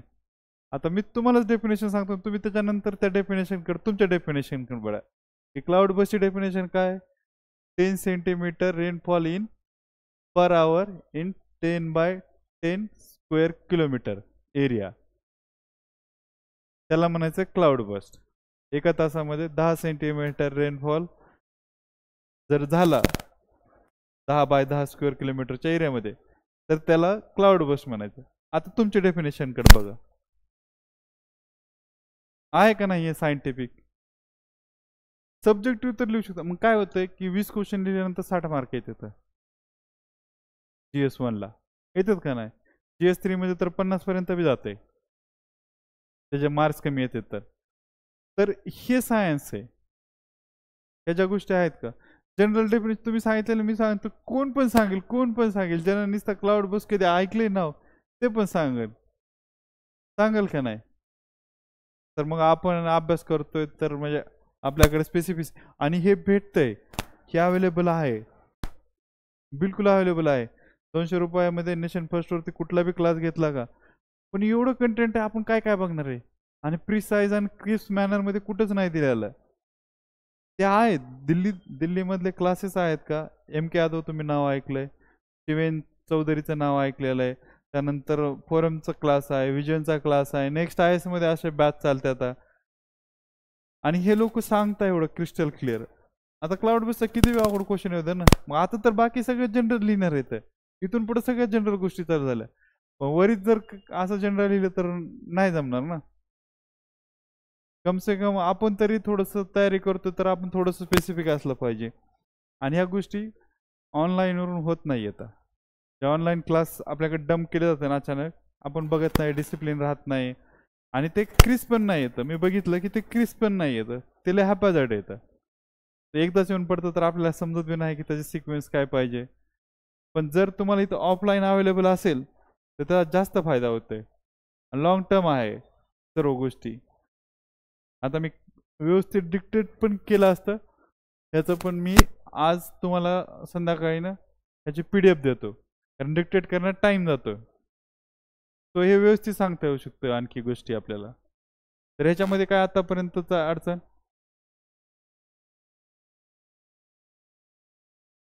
काय आहे का की न समजलेलं पॉलिसी आणि प्लॅन मध्ये 2016च्या?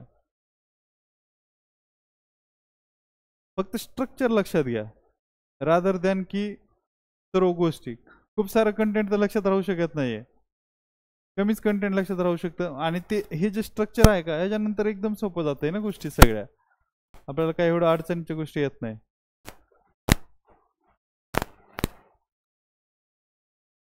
आता बघ काय झालं, 2016 मध्ये आपण प्लॅन आणला होता मगाचा, पण 2015 मध्ये सेंडाय फ्रेमवर्क झालं होतं, HDG आल्या होत्या. आपला 16 मध्ये प्लॅन आला म्हणजे तो प्लॅन अगोदरपासूनच बनत होता. आणि मग ते अचानक हे दोन्ही तिन्ही एकत्र आले ना. सेंडाय फ्रेमवर्क 15 आलं, पॅरिस अग्रीमेंट 2015 आलं क्लायमेट चेंजची, आणि HDG ओव्हरऑल सस्टेनेबल डेव्हलपमेंटसाठी. मग ह्याचा कोहरन्स मेंटेन करण्यासाठी परत आपल्याला एकदा प्लॅन चेंज करावा लागला, की हे डिस्क्रीट फॉर्म मध्ये होऊ लागले ना वेगवेगळे, की तिन्ही ह्याला मेंटेन करणं, मॅनेज करणं, आणि एकच ऍक्टिव्हिटी ना. सस्टेनेबल डेव्हलपमेंट म्हणजेच काय, रिस्क रिडक्शन आहे, मिटिगेशन आहे, वेगळं काहीच नाही ना. त्यानंतर क्लायमेट चेंज आणि हे काय, त्याला पण पॅरिस अग्रीमेंटला तेच करावं लागलं, सगळे एकत्रच येऊ लागलं. फक्त नावं वेगवेगळे आहेत पण ऍक्टिव्हिटी एक आहेत. पण त्यांनी काय केलं, सर्वांना क्लब करण्यासाठी ना, एक कोहरन्स मेंटेन करण्यासाठी एक न्यू प्लॅन हे केला, फॉर्म्युलेट केला, आणि तो NDMA चा प्लॅन 2019 म्हणून हे केला. आणि त्याच्यामध्ये न्यू ॲडिशन काय केली होती, की ते पहिल्या तर 5 थीमॅटिक लाईन होत्या त्या तर ठेवल्या होत्या, त्याच्यामध्ये फक्त क्लायमेट चेंज, रिस्क मॅनेजमेंट एक पॉईंट ॲड केला. तेवढं फक्त क्लायमेट चेंज पॅरिस ॲग्रीमेंटला हा पॉईंट ॲड झाला फक्त. आणि main streaming of disaster, risk reduction आणि सोशल इन्क्लुजन इन्क्लूड केलं होतं, की हे HDGचे पॉईंट आहेत ते. हा एक क्लायमेट चेंजवाला रिस्क पॅरिसपासून आला होता, पॅरिस ॲग्रीमेंटपासून, आणि सोशल इन्क्लुजन हे पॉईंट आला होता आपला HDG मधून. एवढे फक्त 2च पॉईंट ॲड केले होते त्यांनी, आणि बाकी दुसरं काहीच नव्हतं. फक्त आता ह्याच्यामध्ये काय, त्यांना आता प्रॉब्लेम समजा जर आपल्याला विचारलाच की काय प्रॉब्लेम होते बाबा, तर आपल्याला फक्त सांगण्यासाठीच की सांगायचंय बाबा, की जर critically analyse national disaster management plan, policy एक वेळेस विसरली तरी चालते, पण डिझास्टर मॅनेजमेंट प्लॅन आपल्याला माहीत असला पाहिजे.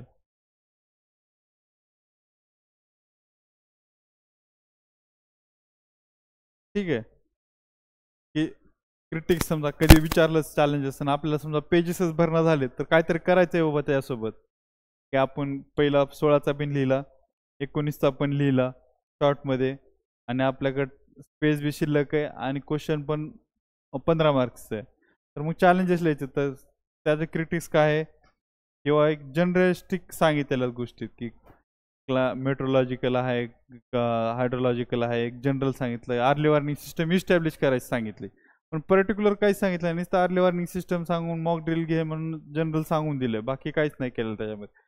नो स्पेसिफिक टार्गेट, की कितीनं रिड्यूस करायचं आपल्याला बाबा, रिस्क कितीने रिड्यूस करायची, त्याच्यानंतर आपल्याला कॅपॅसिटी कशी वाढवायची, किती वाढवायची, हे काहीच सांगितलेलं नाही.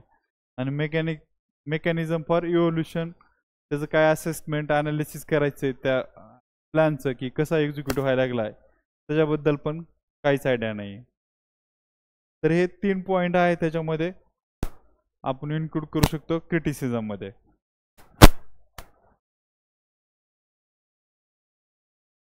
आता जो क्वेश्चन मी तुम्हाला सांगितला होता, क्वेश्चन काय सांगितला होता, इव्होल्युशन ऑफ इंटरनॅशनल इनिशिएटिव्ह.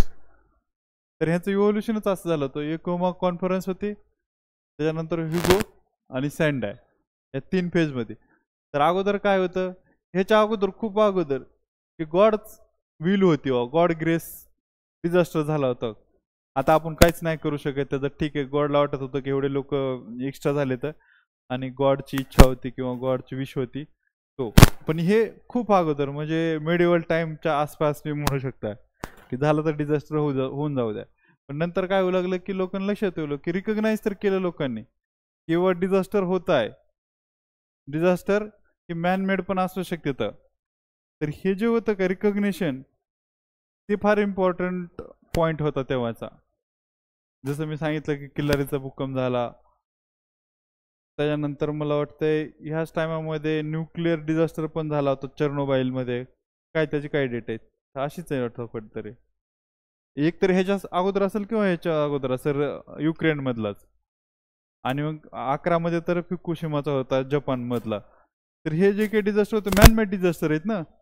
तर मग तेव्हा लोकांनी रिकग्नाइज करायला चालू केलं की बाबा आपल्याला काहीतरी इनिशिएटिव्ह घ्यावं लागते. तर मग इथं काय होतं की चला कम से कम आपण रिॲक्ट करून काय करू, रिकवर तर करू लोक काय काय जे काय अडकलेलं आहेत, रिकव्हरी वगैरे करू, थोडीशी रेस्क्यू करू, जेवढे वाचवता येतील तेवढे वाचवता येतील, काहीच जेवढं करता येईल तेवढं.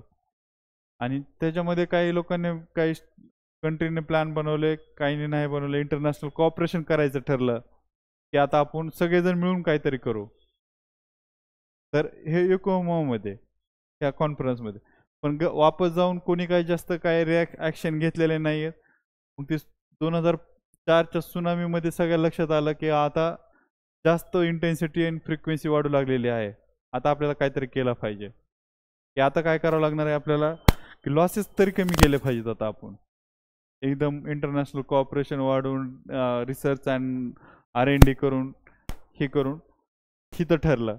आणि हिथं काय झालं होतं, हिथं एक आणखी दुसरी गोष्ट ठरली होती की रिस्पॉन्सिबिलिटी पण घेतली पाहिजे बाबा कोणी ना कोणी याची.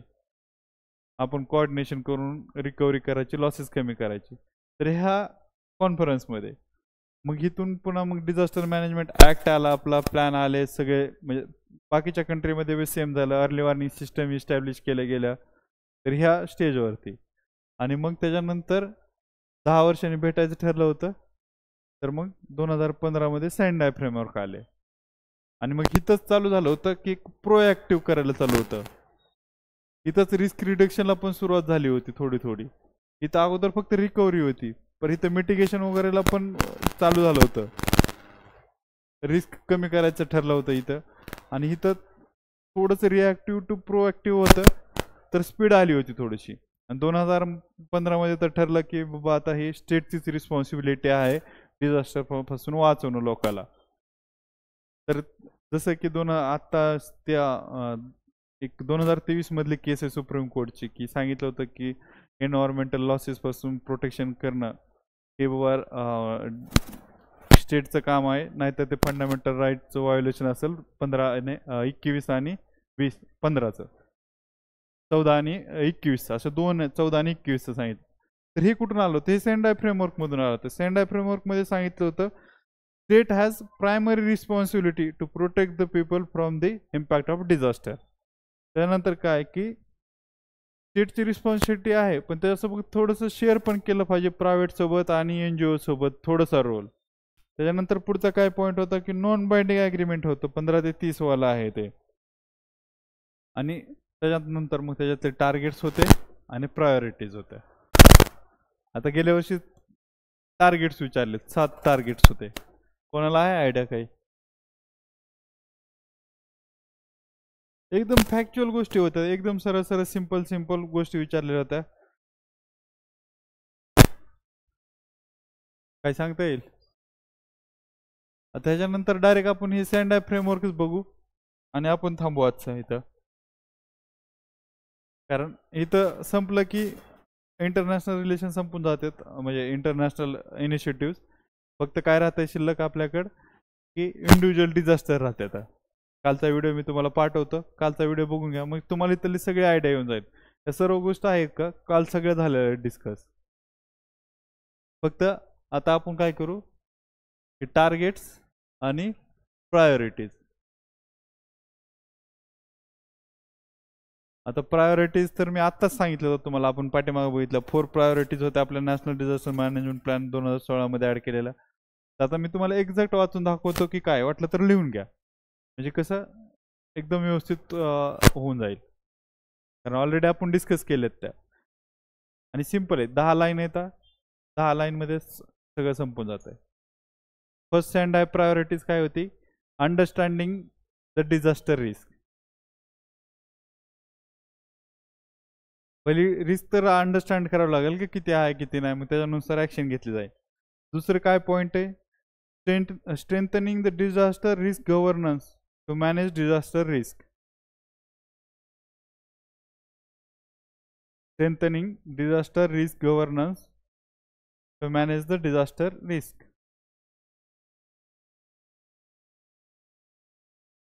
Investing in disaster risk reduction for resilience.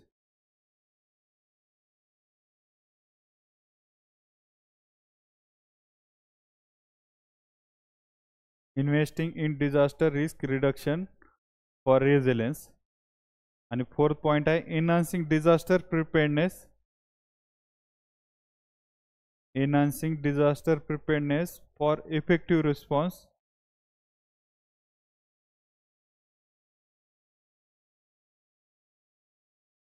Enhancing disaster preparedness for effective response and to build back better.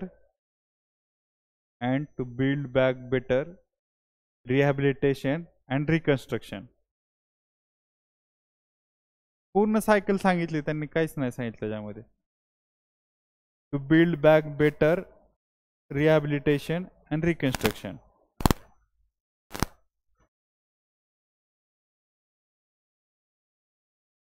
आता 7 टार्गेट.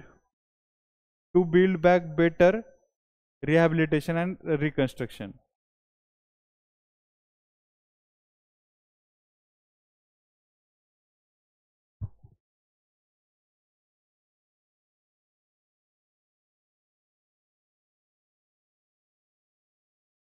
ठीक आहे. आता टार्गेट्स काय होते माहिती का? 7 टार्गेट्स होते, त्याला 2 ह्याच्यात डिवाइड केलं होतं, 4 आणि 3.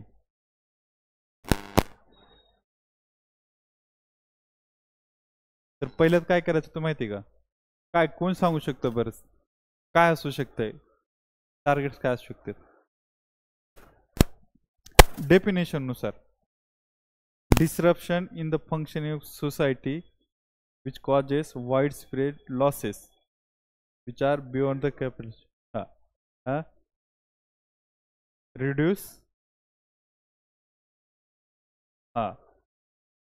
Reduce losses of life. त्यालाच काय म्हणता येईल? मोर्टॅलिटी म्हणता येईल. पहिली तर मोर्टॅलिटी होऊन द्यायची नाही. दुसरं तुम्ही म्हणताय ते लॉसेस, रिड्यूस लॉसेस. तिसरं काय असू शकतं? आता काय होतं ह्याच्यात? काय होतंय डिझास्टरमध्ये? काय होतं? इकॉनॉमिक, सोशल, आणि इन्फ्रास्ट्रक्चर लॉसेस आणि इकॉलॉजिकल लॉसेस होतात ना. तर आपल्याला इकॉनॉमिक लॉसेस कमी करायचे. पहिले तर लाईफ, एक तर मोर्टॅलिटी कमी करायची आणि अफेक्टेड पीपल लॉस ते आहे ते दुसरा. मोर्टॅलिटी कमी, अफेक्टेड पीपल कमी, त्यानंतर इकॉनॉमिक लॉसेस कमी, आणि 4 नंबरला इन्फ्रास्ट्रक्चर. हे 4 लॉसेस कमी करायचे. वाढवायला काय असू शकतं पुन्हा?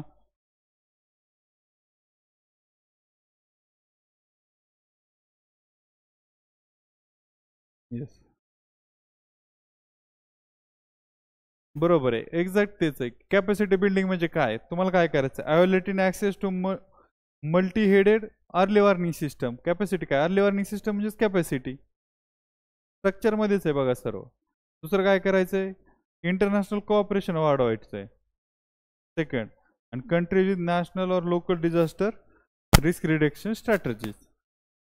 Number of country. अगोदर लोकांकडे स्ट्रॅटजी तर आली पाहिजे, त्याच्यानंतर लोक अर्ली वॉर्निंग सिस्टम इस्टॅब्लिश करते, आणि अर्ली वॉर्निंग इस्टॅब्लिश करण्यासाठी काय इंटरनॅशनल लेवलवरती कोऑपरेशन लागेल.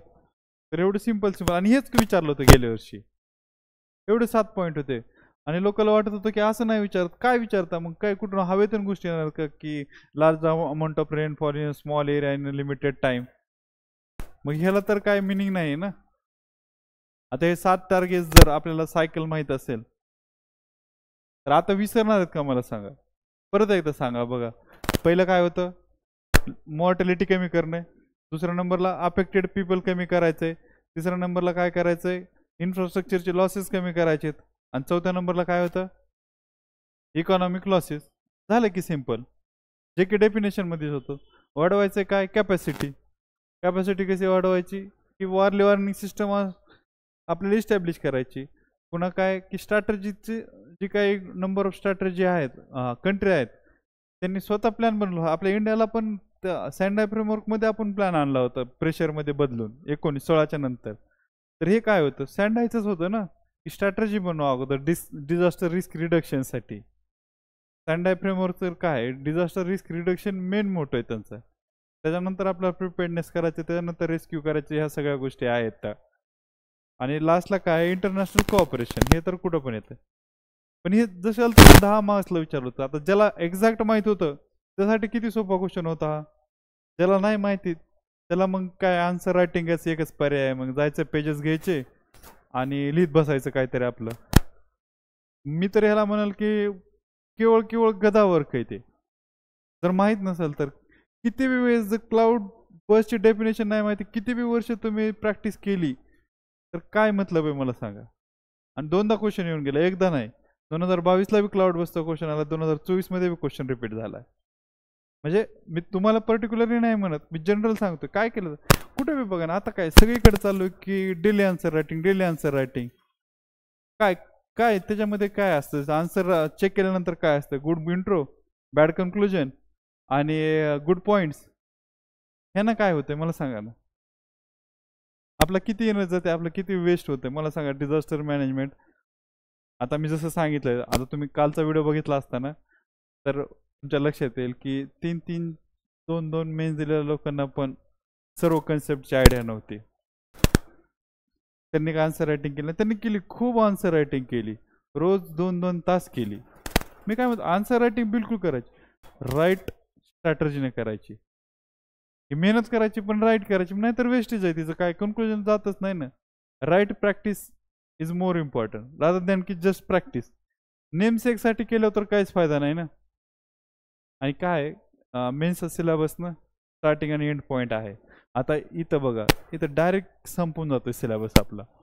हे पॉईंट आहे का, डिफरन्स इन सँडाय हायगोमध्ये काय होतं, पहिलं काय पॉईंट होत, काय रिड्युसिंग लॉसेस होतं आणि ह्याच्यामध्ये काय रिड्युसिंग रिस्क होती. पहिल्यामध्ये ह्याच्यात लॉसेस कमी करायचे, ह्याच्यामध्ये रिस्क कमी करायचे, कारण आपण पुढच्या स्टेजला जात होतो ना की व्हायच्या अगोदरच आपल्याला करायचं. हे लॉसेस तर रिड्यूस आपण ड्युरिंग डिझास्टर झाले होते तर तेव्हा कमी करायचं. आणि आता काय करायचं की डिझास्टर न होऊन देण्यासाठीच प्रयत्न करायचा आहे सँडाय फ्रेमवर्कमध्ये. आणि त्याच्यानंतर काय की आपण जे काय होतं की व्हलनरेबिलिटी कमी करणं, कॅपॅसिटी बिल्ड करणं, हे सगळे प्रिपेअरनेस ठेवणं हे ह्याच्यामध्ये सँडायमध्ये. आणि हायगोमध्ये फक्त रिॲक्टिव्ह अप्रोच असल्यासारखा आहे तो. इकोमा तर त्याच्या अगोदर आलंय. इकोमा तर असेल तेव्हा तर मला वाटतंय की लोक लईच रिअरली कुठंतरी रेस्क्यू ऑपरेशन पोहोचत असेल, रेस्क्यू टीम वगैरे. आपल्याकडे काय होतं आर्मी वगैरे पाठवायचे, हे करायचे ना तर डायरेक्ट, तर ते लिमिटेड एवढं. पण त्याच्यानंतर खूप, आणि एवढंच आहे याच्यामध्ये, दुसरं काहीच नाही, एवढीच आयडिया आहे फक्त. आणि 2020ला क्वेश्चन पण विचारला आहे की बाबा रिॲक्टिव्ह अप्रोच आणि प्रोॲक्टिव्ह अप्रोच हे काय आहे, म्हणजे त्याचं काय होतं ते. टाईमलाईन विचारली होती डिझास्टर मॅनेजमेंट डेव्हलपमेंटची, तर तिथून आलं होतं इथपर्यंत पोहोचलं होतं. आता ह्याच्यानंतर ना डायरेक्ट कुठला बी हे घ्या तुम्ही, कुठलाही डिझास्टर. आता हे बेसिक संपलंय इथं, ह्या 2 लेक्चरमध्ये ना पूर्ण बेसिक संपलंय. म्हणजे एक कन्सेप्च्युअल लेवलवरचं आणि लिगल आणि फिलॉसॉफी लेवलवरचं सगळं बेसिक संपलंय. आता डायरेक्ट डिझास्टर असणार आहेत. आता मी तुम्हाला डायरेक्ट डिझास्टरचे आता आन्सर सांगतो कसं लिहायचं की कुठलाही क्वेश्चन येऊ द्या. आता कुठले कुठले डिझास्टर आहेत, फ्लड आहे, अर्थक्वेक आहे, क्लाउड बस्ट आहे, हीट वेव्ह आहे, सायक्लोन आहे, कोविड आहे, त्यानंतर आपल्या तर काय येतं आणखी ड्रॉट आहे. तर ह्या सर्व आन्सरसाठी एकच स्कीम आहे. कुठला बी लँडस्लाईड आहे सगळ्यात मेन, म्हणजे लँडस्लाईड पण वाईड स्प्रेड आहे आपल्याकडे. तर प्रत्येकाला काय करायचं माहिती का, प्रत्येकाची डेफिनेशन लक्षात ठेवायची. पहिला पॉईंट आपला डेफिनेशन, आपल्याला एक्झॅक्ट डेफिनेशन माहित पाहिजे. आता इथं काय earthquake vibration felt near the surface due to transient disturbance of elastic equilibrium of rocks. आता एवढी डेफिनेशन, म्हणजे एक ही डेफिनेशन असेल की दुसरी असेल, कुठली बी असेल, पण एक डेफिनेशन एक्झॅक्ट माहिती पाहिजे. जनरल मग मी दुसरं काहीतरी इनोव्हेटिव्ह करतो. इनोव्हेटिव्ह करणं म्हणजे काय की तुम्हाला माहित नाही म्हणून तुम्ही इनोव्हेटिव्ह कडे चाललाय. तुम्हाला जर एक्झॅक्ट क्लाउड बसची डेफिनेशन माहिती आहे, आता लँडस्लाईडची डेफिनेशन माहिती आहे का, तर तुम्हाला गरजच नाही इनोव्हेशन करायची. तुम्हाला माहिती त्याच्यापेक्षा बेस्ट इंट्रो असूच शकत नाही. आता लँडस्लाईडची डेफिनेशन मला सांगा. काय असं जनरल जे डेफिनेशन समजा एक्झॅक्ट नसेल माहिती तर काय सांगू शकताय? मास मुवमेंट ऑफ रॉक्स, बरोबर आहे. ह्याच्या पलीकडे आणखी कोणी काही सांगू शकते का? Sudden mass movement of Roxx किंवा डेब्रिस जे काय बघतो ते. आणखी काय सांगता येते? ह्याच्यात काय ऍडिशन वगैरे आहे का? की आपण जाऊन ढकलतोय का ती माती? की डोंगर आपण ढकलतोय का? नाही ना, ग्रॅव्हिटी. आणि हीच एक्झॅक्ट डेफिनेशन आहे.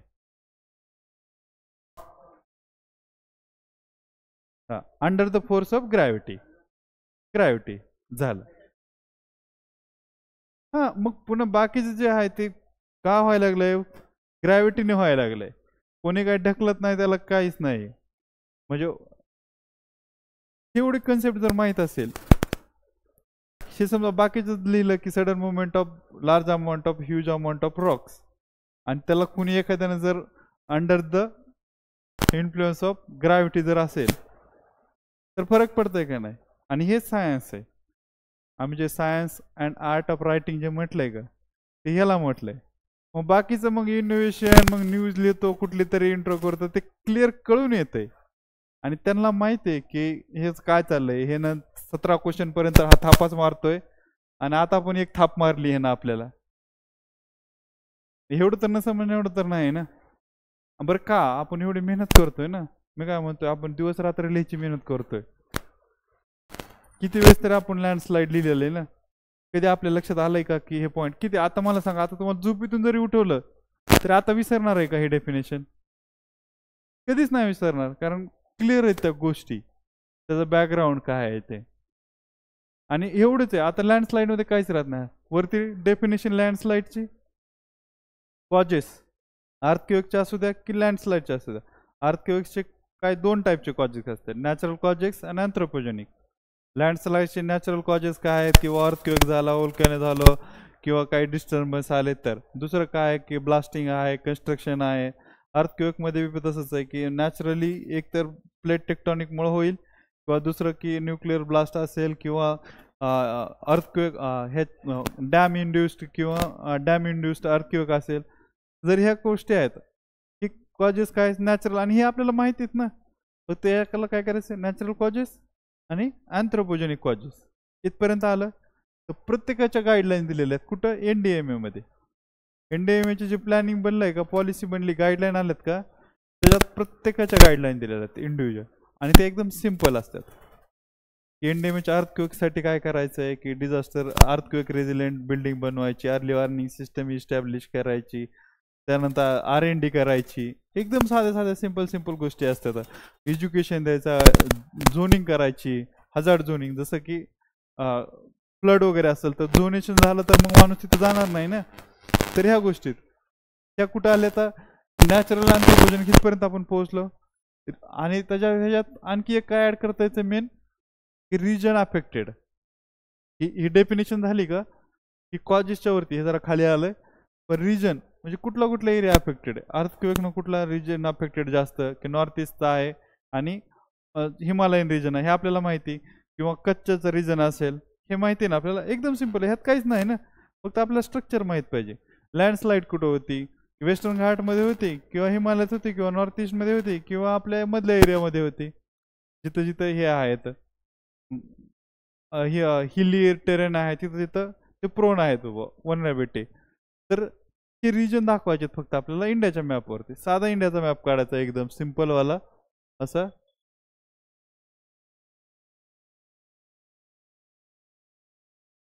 ठीक आहे, एवढं जरी सिंपल काढला असा तरी चालतंय. पण प्रत्येक ह्यात काढायचं आपल्याला, आणि सर्व रिजन दाखवायचं आहे कुठं कुठं अफेक्टेड आहेत ते. NDMAच्या गाईडलाईन्स. आता गाईडलाईन असतील तर चॅलेंजेस आहेत ना गाईडलाईनचे, की सगळ्या तर परफेक्ट नाही येतात, त्याचे चॅलेंजेस लिहायचे. जर नसतील तरी काहीतरी नेमसेक तरी लिहायचे. आपण एवढं जर 3 महिने वाचलं ना मेन्सच्या टायमात, तर त्यावेळेस तर आपल्याकडे 2-4 तरी असतातच. पर्टिक्युलर गोष्टी असतात तोपर्यंत तर. तो त्याला काही एवढं काही प्रॉब्लेम येत नाही. काहीच नाही आठवलं त्या अवेअरनेस जनरेशनमध्ये गव्हर्नमेंटचा इनिशिएटिव्ह कमी पडतंय. रिसर्च नाही, कॅपॅसिटी बिल्डिंग करत नाहीये गव्हर्नमेंट, किंवा लोक लोक सिरियसली घेत नाही येतं. प्रॉपर फंड अलोकेशन नाही आहे. हा, इम्प्लिमेंटेशन लॅगिंग आहे, किंवा कोऑर्डिनेशन नाही, लोकांचं रिजिडिटी, इनर्शिया आहे सगळ्या सिस्टम. हा, तर या गोष्टी चॅलेंजेस त्याला सॉल्व्ह करण्यासाठी मग काय केलं जाऊ शकतं. NGOला काय, मीडियाचा रोल आहे, पब्लिक आउटरीचिंग आहे, स्कूल लेवलवरतीच एज्युकेशन अवेअरनेस क्रिएट केलं पाहिजे. लोकांना ऑलरेडीच माहीत पाहिजे. आपण मला वाटतं एक आपल्या NCERT मध्ये आहे इंडोनेशियाची का कुठली तरी एक केस स्टडी. सुनामी आला तेव्हा काय होतं, सुनामी आलं की पहिल्यांदा तर पाणी आतमध्ये जाते ना समुद्राचं, नंतर येतं. तर त्या मुलीने सांगितलं बीचवरच्या लोकांना की बाबा पाणी आतमध्ये चाललंय म्हणजे सुनामी येऊ शकते, आणि ती तरी लोक सगळे बाहेर गेले आणि ते सेफ झाले. ती ट्रू असो की फॉल्स असो, त्या स्टोरी धरून काय लक्षात येतं की जर एज्युकेशन असेल अर्ली, म्हणजे अर्लीला एजवरती, तर लोकांना हां, तर लोकांना लक्षात आयडिया येऊ शकतं की हा इथं हे होऊ शकते बाबा. तर एज्युकेशन ते पण तेवढं महत्वाचं आहे. झालं एक कन्क्लुजन. जसं कंटेक्स्ट असेल क्वेश्चनचा तसं कन्क्लुजन. कन्क्लुजन आता ह्याच्यानंतर काहीच करायचं नाही ना आपल्याला. किती 25 डिझास्टर असू द्या, 25 डिझास्टरच्या फक्त 25 डेफिनेशन करायचे आपल्याला, काहीच करायचं नाही. आणि तेवढं GS2चा पेपर झाल्यानंतर इथिक्सला टाइम रात्री, आणि सकाळी पेपरला जाईपर्यंत जरी वाचलं का 3 तासात पण GS3 वाचून होतंय पूर्ण. पण तुमच्याकडे क्लॅरिटी पाहिजे, म्हणजे सगळे माइंडमध्ये स्ट्रक्चर पाहिजे की किती वाचायचं, कोणत्या पेजवरती किती वेळ थांबायचं, याची तुम्हाला आयडिया पाहिजे. आता हे पेज बघितलं एखाद्यानं तर ह्याला किती सोपं आहे नंतर पुढचं वाचणं. सगळे डिझास्टर फटफट फटफट बघून घेऊ शकते माणूस. 25 डिझास्टर दिलेले असू द्या, काहीच प्रॉब्लेम नाही. आणि आपल्याला आयडिया येते की क्लाउड बस्ट कधी येणार आहे, लँडस्लाईड कधी येणार आहे, न्यूजमध्ये असते का, त्याशीच रिलेटेड असते, फ्लड असते. तर ह्या ज्या गोष्टी आहेत का सर्व, तर व्यवस्थित जर केलं तर सोपं जाऊ शकते. आणि ह्याच्यानं काय होतं माहिती का, एंड स्टार्टिंग आणि एंड सिलेबसचं समजतंय. आणि मला हेच दाखवायचं, सायन्सला स्टार्टिंग आणि एंड असते, फिलॉसॉफीला एंड नसतो. फिलॉसॉफीवर तुम्ही किती वेळ डिबेट करत बसला तर कुठंच पोहोचणार नाही कोणी. आणि सेम चाललंय सिलेबसला, सायन्स न पकडता किंवा त्याला स्टार्टिंग दिलं जात नाही, त्याला एंड दिला जात नाही, फक्त सांगितलं जातं की हवेत गप्पा मारू फक्त. आता आपण किती दिवसापासून तयारी करतोय, सगळेच तयारी करतोय, आणि हे भेटतंय कुणाला तरी भेटायला लागले. माझा काय कन्सर्न आहे, माझा हा कन्सर्न नाही आहे की कोण करत नाही, कुणाला तरी भेटायला लागले आणि कोणतरी पास व्हायला लागलंय. आणि आपल्याला काय झालंय, रिजिडिटी आली, सवय लागली की ठीक आहे, म्हणजे इथलं कल्चरच असं आहे की या 4 पेजेस वाटा, लिहा डेली रायटिंग आणि द्या पाठवून. पण डेली रायटिंग दुनिया पुढं गेली, ते जमत होतं 16-17 पर्यंत जमत होतं. आता एवढी कॉम्पिटिशन वाढली, एवढं ॲक्सेस वाढलाय सगळ्या गोष्टीचा, तर ते आता नाही चालत ना की 2 क्वेश्चन लिहू, 1 क्वेश्चन लिहू. नाहीये, म्हणजे क्वेश्चन आता जे 3 क्वेश्चन मी दाखवले होते, त्या क्वेश्चनची आता आयडिया आली, त्या क्वेश्चन सोबत तुम्ही 30 क्वेश्चनचे पण आन्सर लिहू शकताय. एकदम स्ट्रक्चरल जर थॉट असेल व्यवस्थित, तर आपण करू शकतो ह्या गोष्टी. मी कालच्या पण नोट्स तुम्हाला पाठवतो. आणि काल तर म्हणजे ह्या कन्सेप्ट काल होत्या ना, त्यामुळे काल मी एकदम व्यवस्थित आणि प्रत्येक एक्सप्लेन केली, प्रत्येक कन्सेप्ट लिहून दिली. आज काय होतं, फक्त मी तुम्हाला पॉलिसीचं एक लिहून दिलंय आणि प्लॅन एक लिहून दिलाय, कारण बाकीचं तर जनरलच आहे, मग इकडलं तिकडलं ॲडजस्ट करता येऊ शकते आपल्याला. तो जे लिहून द्यायचं आहे ते लिहून दिलंय. कालच्या दोन्ही लेक्चरमधला व्हिडिओ तुम्हाला मी पाठवतो, ते बघून घ्या. उद्या आपण ह्याच टायमाला 6 वाजता भेटू, 6 वाजताच येऊ आपण, कारण आज कन्फ्युजन झालं. जर रिझल्ट नाही आला आज, तर उद्या आपण 6ला भेटू. अडचण नाही. काही इश्यू आहे, काय काही समजलं नाही असं काही लक्षात येत आहे काय म्हटलं ते, तुम्ही अगोदर वाचलेलं आहे? काहीच नाही. डिझास्टर मॅनेजमेंट शिकवतच नाही आपल्या इथं, कोण तर वाचणार कुठून, ऐकणार कुठून, नोट्स पण नाही आहे थोडं अवेलेबल. तर तुम्ही ते कालचा व्हिडिओ बघितलाय का? नाही, तुम्ही ते ग्रुपवरती ॲड पण नाही ना तुम्ही. मी सरांना सांगतो ॲड करायला, आणि तुम्हाला तिथं व्हिडिओ भेटेल, त्यात नोट्स वगैरे आहेत. काय वाटलं तर मला सांगा मग.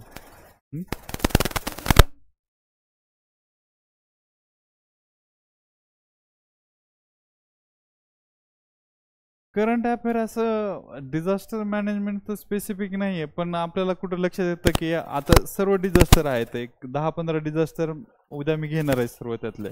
प्रत्येक त्यातलाच एक डिझास्टर येतो कुठून तरी, की फ्लड झाला, अर्बन फ्लड झालं कुठं, तर एक वर्ष अर्बन फ्लड येतं, एक वर्ष क्लाउड बस्ट येतो, एक वर्ष लँडस्लाईड येतं. तर त्यावेळेसच्या करंट अफेअर्समध्ये जी न्यूज चालू का, तर हे तर फरक आहे ना.